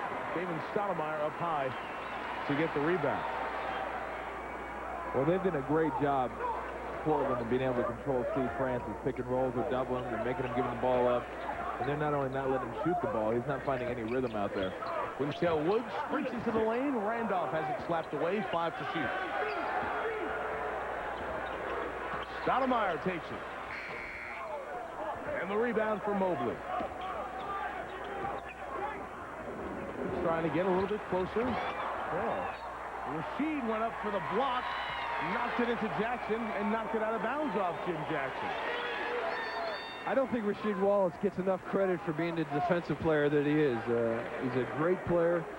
Jimmy Lyon, an assistant coach for Portland this morning, said he thought Rasheed Wallace was one of the best defensive players, best defensive forwards in the NBA. And he does do a great job. He plays different people every night. There is Wallace. He'll come to the free throw line. So many negative things were said about Rasheed Wallace when things have happened, getting involved with the officials. But he's been very good about controlling his emotions on the floor over the last year plus. And Rasheed Wallace has had to take a little bit of a different role this year. He's had to allow Ruben Patterson, or rather Zach Randolph, to be the 4. He's had to move to the 3 and change his game a little bit. And Maurice Cheeks was telling us before the game, it's made Rasheed a better player. I think Rasheed is a type of player that in games and in practices when they're scrimmaging, he keeps his focus and he loves to play basketball, and he's a good leader. The other parts of the game, in the locker room, being on time, you know, just hanging out. Sometimes I think he loses the leadership role. But in a game, when you watch him play a basketball game, he has a good face, he's very serious, and he gets things done. And he plays with a passion. Yes, he does. Block by Quintel Woods. He is long, made a good block there. So it's a 7-point edge here in the final 90 seconds of the third quarter. Jump ball is called. Houston had a hand on it. Stoudemire got in the lane. It's a Houston team in transition, as we mentioned, with Rasheed Wallace in the final year of his deal. He's also having to fill a different leadership role in some regards. Somebody has to, with Scottie Pippen no longer here, now in Chicago, and Arvydas Sabonis, who has stayed back in Lithuania. And you see not just their offensive production, but all the years of world-class championship basketball that those two men have been involved in. Well, especially Scottie Pippen. He's the guy who was running the point for a large part of last year, directing guys, getting them to go in the right positions, being in the right positions at the end of games. He's gone. That leadership's gone. And, you know, generally you want a guard to do that. And right now I'm not sure if it's Damon Stoudemire or Jeff McGinnis. Although, like I said earlier, I do know Zach Randolph's the guy they're going to build around. Taylor works his way into the lane, and he was fouled on the shot. Watching Portland with Sabonis and Pippen not in the game, I look at their defense being the thing they've lost. I mean, right now they're giving they're giving up 47% shooting percentage as a defensive team. That's not good enough. And I think with Pippen as a defender and Sabonis' size, you don't have any size in Portland's game right now. And now Rasheed Wallace will come to the bench with his 4th foul. And our size is coming into the game. And Vladimir Stepania, Ruben Patterson checking in. So Wallace goes to the bench with 4. He has 12 points here on the night. 2 in the first quarter, 5 in the second, and 5 here in the third. 6 rebounds, 3 assists as well for Rasheed. As Taylor hits the free throws, makes it a 5-point game. Bosjan Nakbar. What you say that, Tom? He's in for Houston. Bosjan Nakbar. He double-teamed Randolph that time. Quintel Woods open from the outside. Randolph was held by Cato. Violet Palmer calls the foul on the floor on the Rockets starting power forward. He's been a lot more active in the second half on the offensive glass. Whether he's getting it or not, he's been down there battling, making guys work to keep him off the glass. And you do that, you get yourself tripped at the free throw line. Cato to the bench as Yao comes in.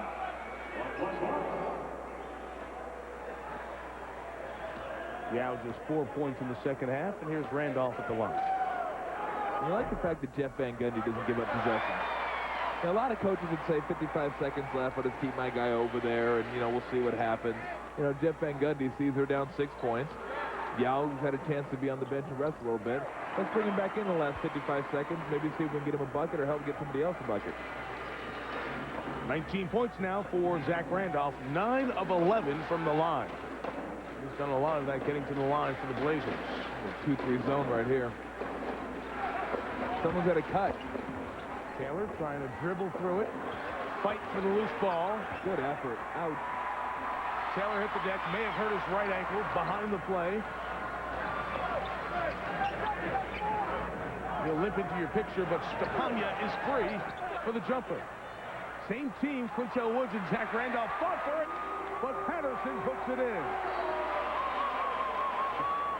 Zach Randolph saying, Quintel, that's my offensive rebound there. You're cutting into my territory. And Jeff Van Gundy again calls for a timeout as his Rockets team now trails by 9. Huge turnaround in the second quarter, maintained by Houston here in the third, back in a half minute. I'm riding my motorcycle near Lake Minnetonka when I notice the hex nut is missing from Foot after he went down with the injury and the scramble, loose in the paint a moment ago. Yep, got rolled up on. What happened? Vladimir Stepanya rolling up on that right ankle. Of course, Taylor sat out for 538 days between playing NBA games when he tore his right Achilles in a pickup game after his first year in Houston. Jackson catch and shoot. Rebound for Torrey Braggs. Yao with one hand trying to control it. It was one hand because the other one was being held down. They can't score. No. Stepanya the foul, and here's Jim Gray. Maurice Taylor being looked at right now by Keith Jones. They're going to rewrap his ankle. He'll test it in between periods, Mike, and then they'll let us know if he'll return. Okay, Jim, Keith Jones, the athletic trainer there in this window pane suit. Now to the free throw line. Athletic trainers now have assistants. They do. They have, like, assistant coaches and assistant trainers and assistant equipment managers, assistant analysis. Now that would be apprentice. Yao hits them both at the line. He's 7 of 8 shooting free throws, 73% shooter. Final shot is not good as Braggs pulls down the rebound at the end of the third quarter. That's another selfish attempt. At the end of a shot clock, some teams give it up, some teams don't. Portland led by 3 at the break, and they've extended that margin to 7. Some bangs and bruises here in this third quarter all the way around. And Shaquille O'Neal also banged up in the Laker game. Guys, we'll update from the studio in the fourth quarter after this. In the studio, Lakers and Bulls nip and tuck. Shaquille O'Neal 15 points and 7 rebounds, but the big news, takes himself out of the game, is done for the night with a strained right calf. Worst case scenario for the Lakers, Shaq getting hurt. Yeah, it is. Not a great, not a real bad injury, but without him in the game, they're definitely not the same team. Are you out of your freaking mind? Kobe Bryant, the bucket right there to tie the game, but well, they are a different team, correct? They are, but they're still pretty good. Gary Payton, Karl Malone, Kobe Bryant. The Bulls may win this game. They're above average. Enough Shaq, the Bulls may win. 2-point cushion. Let's go back to Mike in Portland. All right, guys, thank you. Back here in the fourth quarter, set to get underway. Some local fun here with the Sumo Beaver and Sumo Duck getting set for the biggest state event tomorrow. It's the Civil War. That's the name for the Oregon State football rivalry. Here it's been a struggle for Houston, shooting 33% from the field. Just 30 points scored in the second and third quarter. It's 64-57 as off we go to the fourth quarter. Speaking of Civil War, it's like these guys are shooting jump shots with muskets. It's horrible. Hey, look at that one. Torrey Braggs inside. Gets it to go for Houston. You saw Maurice Taylor injured. They continue to work on his ankle and foot, and we'll keep an eye for him. But it's Francis Nakbar, Braggs, Yao, and Jim Jackson on the floor for Houston. Jeff McInnes, a little runner through the lane. Rebounded by Zach Randolph. 4 offensive rebounds and 9 points off those rebounds. One was a three-point play. So good production by Randolph here in the second half. Well, I said earlier that Houston's not good enough offensively to get away from you. The reverse is true as well. They're very good defensively, and it's hard to extend on this team, so they're always around the game. Stepanya there to deter Steve Francis as he got to the rim. Quiet night for Francis here. Just 2 points, all in the first quarter. Quintel Woods, not far as long arm knocked it away. The game's been played at Houston's tempo, but they're not good enough right now to win the game at that tempo. Patterson, nothing going on, tries to make it happen. Stepanya keeps it alive. Remember the Miami Heat last year. And a fresh shot clock for Portland. McInnes and Stepanya not on the same page. Saved by Patterson. And out off the Rockets. 7 to shoot for the Blazers. Well, you can win great prizes every night with NBA Pick and Win. It's easy. Make your picks on NBA.com. Watch NBA games and get ready for your chance to win. Portland's winning this game with their hustle game right now. They're just getting extra possessions and extra shots and extra energy in the game with their hustle. Stepanya off the front rim, and the rebound for Steve Francis. Francis and Mobley, the starting guards, are in. Yao, the other starter that's on the floor. Torrey Braggs couldn't handle it and lost it out of bounds. So Houston has been sloppy with their turnovers tonight, 15. And after that one, as you see, 14 through 3 quarters. The Blazers taking great care of the ball tonight, guys. Only 5 turnovers. Yeah, and that's where they're winning the game. They're +7 on the points off turnovers, and they're +7 in the game. Stepanya kept this alive. Woods rattles home a 3. Well, Vladimir Stepanya has given Maurice Cheek some good minutes here tonight. Largest Blazer lead of the night at 10. Portland is leading by 10, shooting 33%. Bosjan Nakbar. A good rebound. Wood playing with some confidence. Yao knocks it away from McInnes, who kept it alive. It finds Zach Randolph in the paint. He finds 2 red shirts. And we get a foul called on Nakbar. See a jump shot right there. Stepanya doing a real nice job keeping it alive. And instead of going up with it himself, pitches it out to Quintel Woods for the wide open 3. That's a great time to get a 3-point play. An offensive rebound. If you can teach a big guy, if he doesn't have it right back to the basket, go find an open shooter. That's what they did there and hit down a big shot. Out of the Republic of Georgia, Stepanya giving Portland some good energy here in the second half. It's a blockbuster Friday doubleheader on ESPN. First, ESPN's presentation of NBA Friday, brought to you by OnStar. Always there, always ready. Always ready on a Friday for the NBA on ESPN. Glad you've joined us in Portland here tonight. The Blazers looking to go 7-1 at home. Lead Houston by 10. They waived Tracy Murray earlier today. They are without Fonzie Wells, who is suspended. Derek Anderson still out with a back injury, but still the Blazer bench has gotten the job done here tonight, guys. Well, they've provided the energy, Mike, is what they've done. They've come in, Ruben Patterson, 7 points off the glass, getting hustle points, and doing stuff like Quintel Woods, finding an open spot, Vladimir Stepanya getting on the boards. But check this out. I mean, can this be right? Houston has 10 field goals in the last 2 1/3 quarters. Yes. They had 11 in the first quarter and 10 cents. Yes. That's almost impossible. They have 10 field goals. That can't be. That is right. Oh, that's amazing. You can go back and watch the Tom count. Tell us if it's right. Yao is doubled by McInnis and Wallace. Still 10 to shoot, so there's time. Francis left 3 on the near side. Rebound put back by Maurice Taylor. So despite that foot injury, the end of the third quarter, Taylor comes back to get it back to single digits. 8-point game. Houston trying to make it close, and they have not been great end of game in close situations. Wallace uses the window. Rasheed with his 4 fouls back in the lineup. And the lead back up to 10.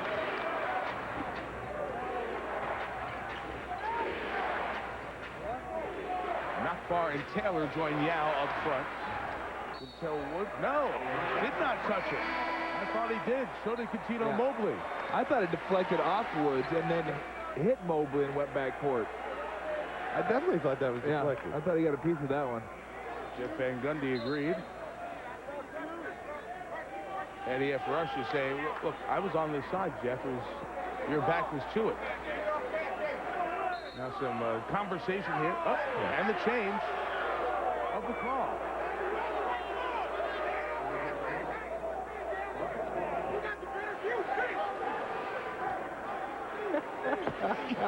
Anger management. We gotta go anger management. If they have an anger management too, it's Sandler, Nicholson. And now a whistle as Yao gets knocked to the deck. Here's the play where the backcourt was called. Well, it's hard to tell from that angle, but when we were watching it live, Quintel Wood stuck his hand in there. Just a little bit of a deflection. And I think Rasheed was telling Eddie F. Rush that you weren't in a position to actually see that one. How could you make that call? And then he said, think. And meantime, Rasheed, as Yao went down, picked up his 5th personal foul. Mo Cheeks upset about the reversal on the other end, but Wallace now comes to the bench with 5 fouls. And a continued dialogue over that call with Eddie F. Rush. Houston can't afford to go down anymore. I mean, they don't have enough offense right now to make a comeback, and they got to start cutting this lead right now. John Nakbar knocks down 3. Second-year man out of Slovenia, the first-round pick of the Rockets in the middle of round 1, 2002. All the attention to the Yao Ming selection. Number 1, Nakbar was taken with the 15th overall pick. Randolph is doubled. It over. So interesting, that call gets changed. Portland's a little uptight. Wallace picks up the 5th foul. Houston gets a hoop, and now a chance to get down to 5 or 4. It's a 3. It's like that movie Sliding Doors, Mike. One thing can change everything in the future. Taylor makes it a 5-point game. Sliding door. Who knows? Doesn't get overturned. They go up 13, game's over. It gets overturned, boom. New game. Who started the sliding doors? Gwyneth Paltrow in that movie. Didn't see it, but I know. 20-second timeout by the Blazers. George, if you didn't notice, I just ignored him. Coming up, the NBA on national television. See, Rasheed's got to let this one go here with Eddie F. Rush. It's yesterday's news at this point. Let's remind you of the national television games coming up. Saturday, tomorrow night, you'll see the Clippers visit Minnesota and take on Kevin Garnett and company. Impressive tonight over Cleveland. Wednesday on ESPN, you'll see Larry Brown return to Philadelphia, taking on Allen Iverson. Pistons, Sixers rematch of last year's second-round playoff series. And Thursday, Thanksgiving night on TNT, the Knicks will be in Indiana to take on Reggie and the Pacers, and New Jersey will visit the LA Clippers. Our NBA calendar for this week. A couple good games next Friday night, too. We'll be in LA. Great game. Yep. See the defending champs, San Antonio, come calling on the Lakers. Both those teams still trying to find themselves a little bit right now. Once again, Stepania of Presence able to get the rebound. and a fresh shot clock. And Stoudemire comes back in to join McKinney. I thought San Antonio winning by 50. They found themselves a little bit tonight. Well, when you're playing Atlanta, it's easy to find yourself. Yao blocks Stepania from behind. Chance to cut it to 3 or 2. He's done this with Steve Francis on the bench. Here is Yao. Last touch by Mo Taylor. Now, what was the score of that game? At one point, it was 80-40, wasn't it? 80-40 at halftime. It was double. Oh, that's one of those games where it's like, man, can we just go home? No, it's a gong game. It's a gong game. You don't have to go into the middle and just gong it. Oh, J.P. Morgan, why'd you gong that nice team? Stepania uses the arm, and the offensive foul is drawn by Yao. Look at the Houston's bench. You know, they're in a very difficult game, not playing very well. And you have 7 guys standing up on Houston's bench in the 11th game of the season. That shows a lot of stuff going on, good stuff going on in the Houston Rocket team. Yao with the block from behind there. Portland's turned it over 3 of its last 4 possessions. Same thing they did last trip. Down to Yao, doubled this time. Norris gets it right back to Yao. A 3-point game inside of 6 minutes. And Wallace with the 5 fouls will come back to the scorer's table. I guess the question is in this game, who's going to go in the last drought? Who's going to have the last drought in this game? Because they both had him throughout the course of the game. Look at Houston's defensive energy. It's a little bit different here. Norris tried to close out on Stoudemire, who hits the jumper. I think it could be the little guy against the big guy. 7-0 run comes to an end there. The lead is 5 as we approach 5 minutes. Yao knocked down to the ground again. Mobley all the way. Latino Mobley out of Rhode Island has 15 points. Yao leads all scorers in the game tonight with 21. Meantime, Steve Francis, just that first quarter field goal, remains on the bench.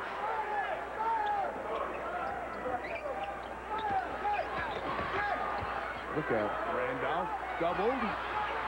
Chased down and taken away by Nakbar. Norris with Mobley. Quintel Woods draws the offensive foul. A terrific job by the second-year player Woods to pick up the offensive foul and stem some of the Houston momentum. That could be a big play in this game right there. That's a great play, a great hustle play. I don't know if it was a charge or not, but it's a great play for Portland to kind of regain their momentum. Yao and Zach both closing in on a double-double. Top performers point-wise here tonight. We'll check the top performers from around the NBA with the guys back in the studio, and we're closing in on a pretty good finish here in Rip City. Blazers by 3. On our top performers tonight in Brad Miller, a career night against the Orlando Magic. Magic have now lost 12 straight. But how about Brad? His first career triple-double. This game, not even close, and that's why it was a laugher for Brad and crew. Brad now has 8 assists or more 5 times in his career, and 4 of those 5 times have come in the last 2 weeks. So big night for Brad Miller as the Kings roll, and he notches his first career triple-double, guys. Brad Miller triple-double. Meantime, during the timeout, and now as the timeout ends live, Jeff Van Gundy and Eddie F. Rush discussing the play that was the offensive foul drawn by Quintel Woods a moment ago. Well, I think this is what they're talking about right here. It's a 2-on-1. Here's your primary ball handler right there. I thought he gave it up a little too early, but now this is your secondary defender on the ball. Look where his feet are. They're inside the half moon. I think that's what Jeff Van Gundy's arguing, that can't be a charge with Quintel Woods inside the half moon. And if I understand it correctly, he's still shaking his head, that Quintel Woods could have taken a charge inside the half moon on Moochie Norris. That was the primary defender, but as soon as he passed it off, he was now the secondary defender, and you have to be outside the half moon. And quickly, here's Jim Gray. That's what Jeff Van Gundy was very unhappy with, guys. In fact, he got with all 3 of the officials during the timeout. I believe, from my vantage point, they acknowledged that they made a mistake, and that ended the argument. Didn't get in the basket, but it ended the argument. Well, no harm as Portland doesn't score. Cuttino Mobley took a shot in the face. Mo Taylor with a shot in the basket, and it's a 1-point game.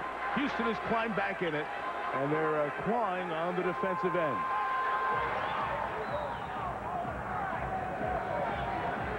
see that Rocket bench on their feet. Stoudemire a three. Ooh. Over Francis as he was coming across his face. Big shot. And that's one as a defense you live with. The guy's going to knock down a 25-footer, then you're going to live with that one. Yao posting on Zach Randolph. The big scores tonight. Tried to pass, turned it over. Yao Ming's having tremendous trouble with the double team. I see the rest of the game, you're going to see a lot of double teams on him. With Randolph covering, you got to go to the double team. We also have Quintel Woods here on the floor as the game gets late, as he was against Miami the other night. He ended up hitting the game-winning free throws. Stoudemire to McGinnis. Has to be Woods. Francis the rebound. Coming up on 3 minutes left. Portland leading by 4. Steve Francis hasn't done a whole lot offensively, but he's given you everything he has defensively. Fighting over the screen, staying in front of Stoudemire. Taylor knocks down another jumper. So Taylor, who has not played very much because of the suspension and the preseason injury, not afraid to take those big shots here late. Game reminds me a little bit of the Houston game against Golden State a few nights ago. Yep, sure does. Stoudemire gives Portland a 4-point lead, and Van Gundy takes the timeout. 2:33 to go. The little guy having a lot of confidence.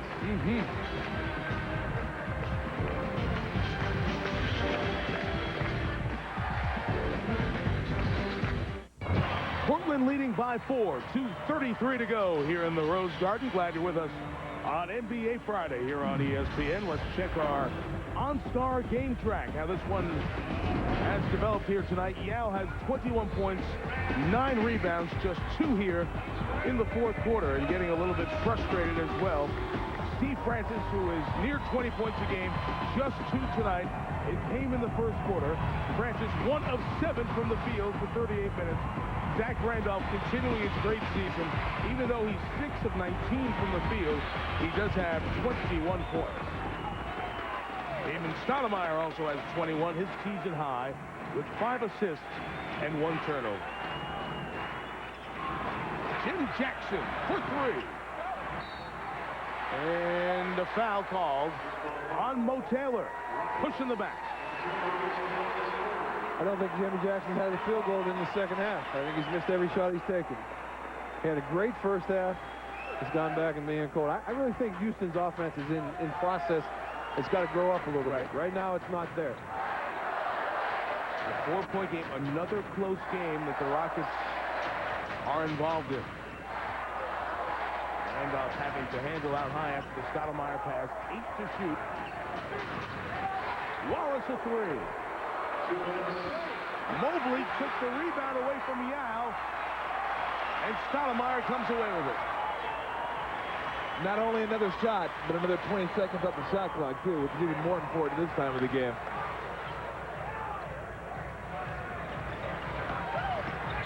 Stoudemire gets down low. The kick out, McGinnis! That's 3! Dagger. Only the second field goal of the night for Jeff McGinnis. In there because of the back injury to Derek Anderson. Taylor looks for the shot. Gets it at the free throw line. Rebound, Quintel Woods.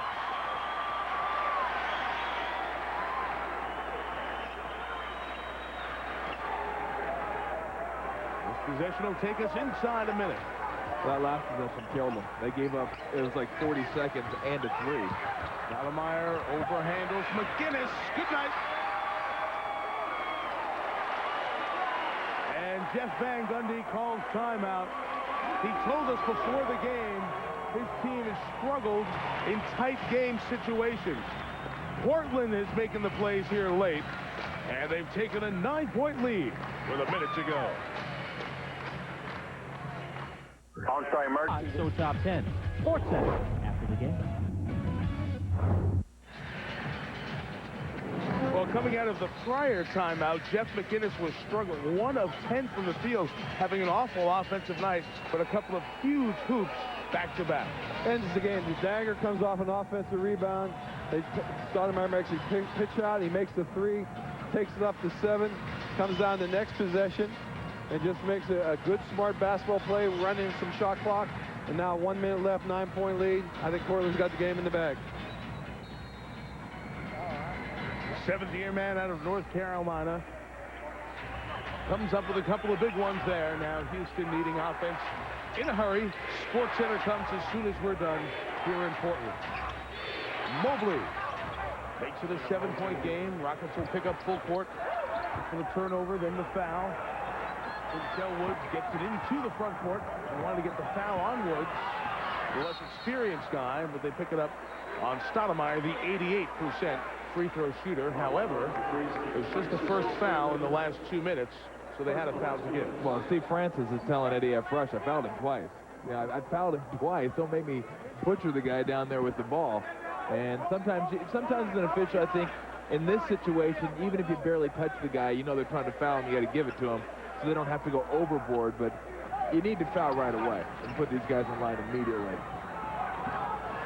Trying to get the turnover on the sideline and then get the foul on Cuttino Mobley.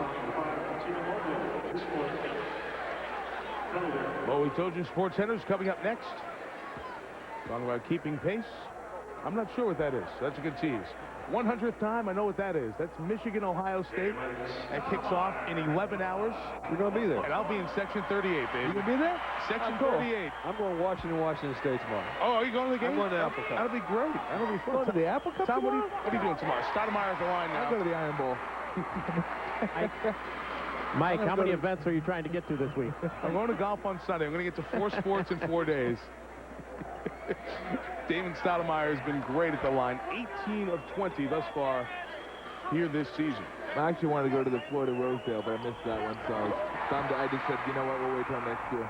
Florida what? Florida Rosedale, Minnesota, Iowa. The Bronze Pig. Boy. Francis, that's a 3. That had to go. Zach Randolph gets the rebound. Francis, 1 of 8 shooting on the night. It's hard to win when you score 76 points. Portland's won this game with hustle ball. They've won with energy, offensive rebounds, 17 offensive rebounds for 22 second chance points. And the little guys, Damon Stoudemire has had a fantastic game and has brought home a win. McGinnis missed it. Did not graze the rim. So Houston gets in another tight game late, and they are not able to make the big plays. They'll fall to 8-4, starting this road trip that continues with the Clippers, Utah, Sacramento, and Seattle. Francis with the steal. And these points cosmetic only. Steve will have 4 on the night, one of his 4 offensive nights when he was not injured in the game. And Portland, for all the talk of all the... Oh, there's some words here with Francis. And after the play was done, Francis went in for that layup, and there was pushing and shoving, and Eddie F. Rush gets in there to separate Francis. Did not see who it was with. Quintel Woods. Was it Quintel Woods? I'm not sure who exactly was involved there. Very end of the game, Francis went in for the layup. Rasheed Wallace with some words back over at midcourt. And McGinnis and Francis there. And Quintel Woods came over at the back end of it. So certainly frustration on Steve's end, but also the Blazers have to be careful being quick to get angry. And Jeff Van Gundy's team absorbs the loss. McGinnis, the big shots at the end of the game, leading point scorer of Portland. Stoudemire at 23, Wallace 21, Yao had 21 for Houston. With George Karl, Jim Gray, Tom Tolbert, Mike Tirico, thank you for watching this presentation of ESPN, the worldwide leader in sports. For more, log on to ESPN.com. Portland improves to 7-5 with the victory. Final score tonight, Rip City, 85-78. Good night from the Rose Garden, and off we go to Sports Center.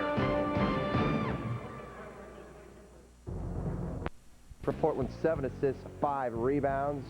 Rasheed Wallace with 14, also had 4 steals. Yao with 21 and 9 for the Rockets. And Mike Tirico, Tom Tolbert, and George Karl join us now.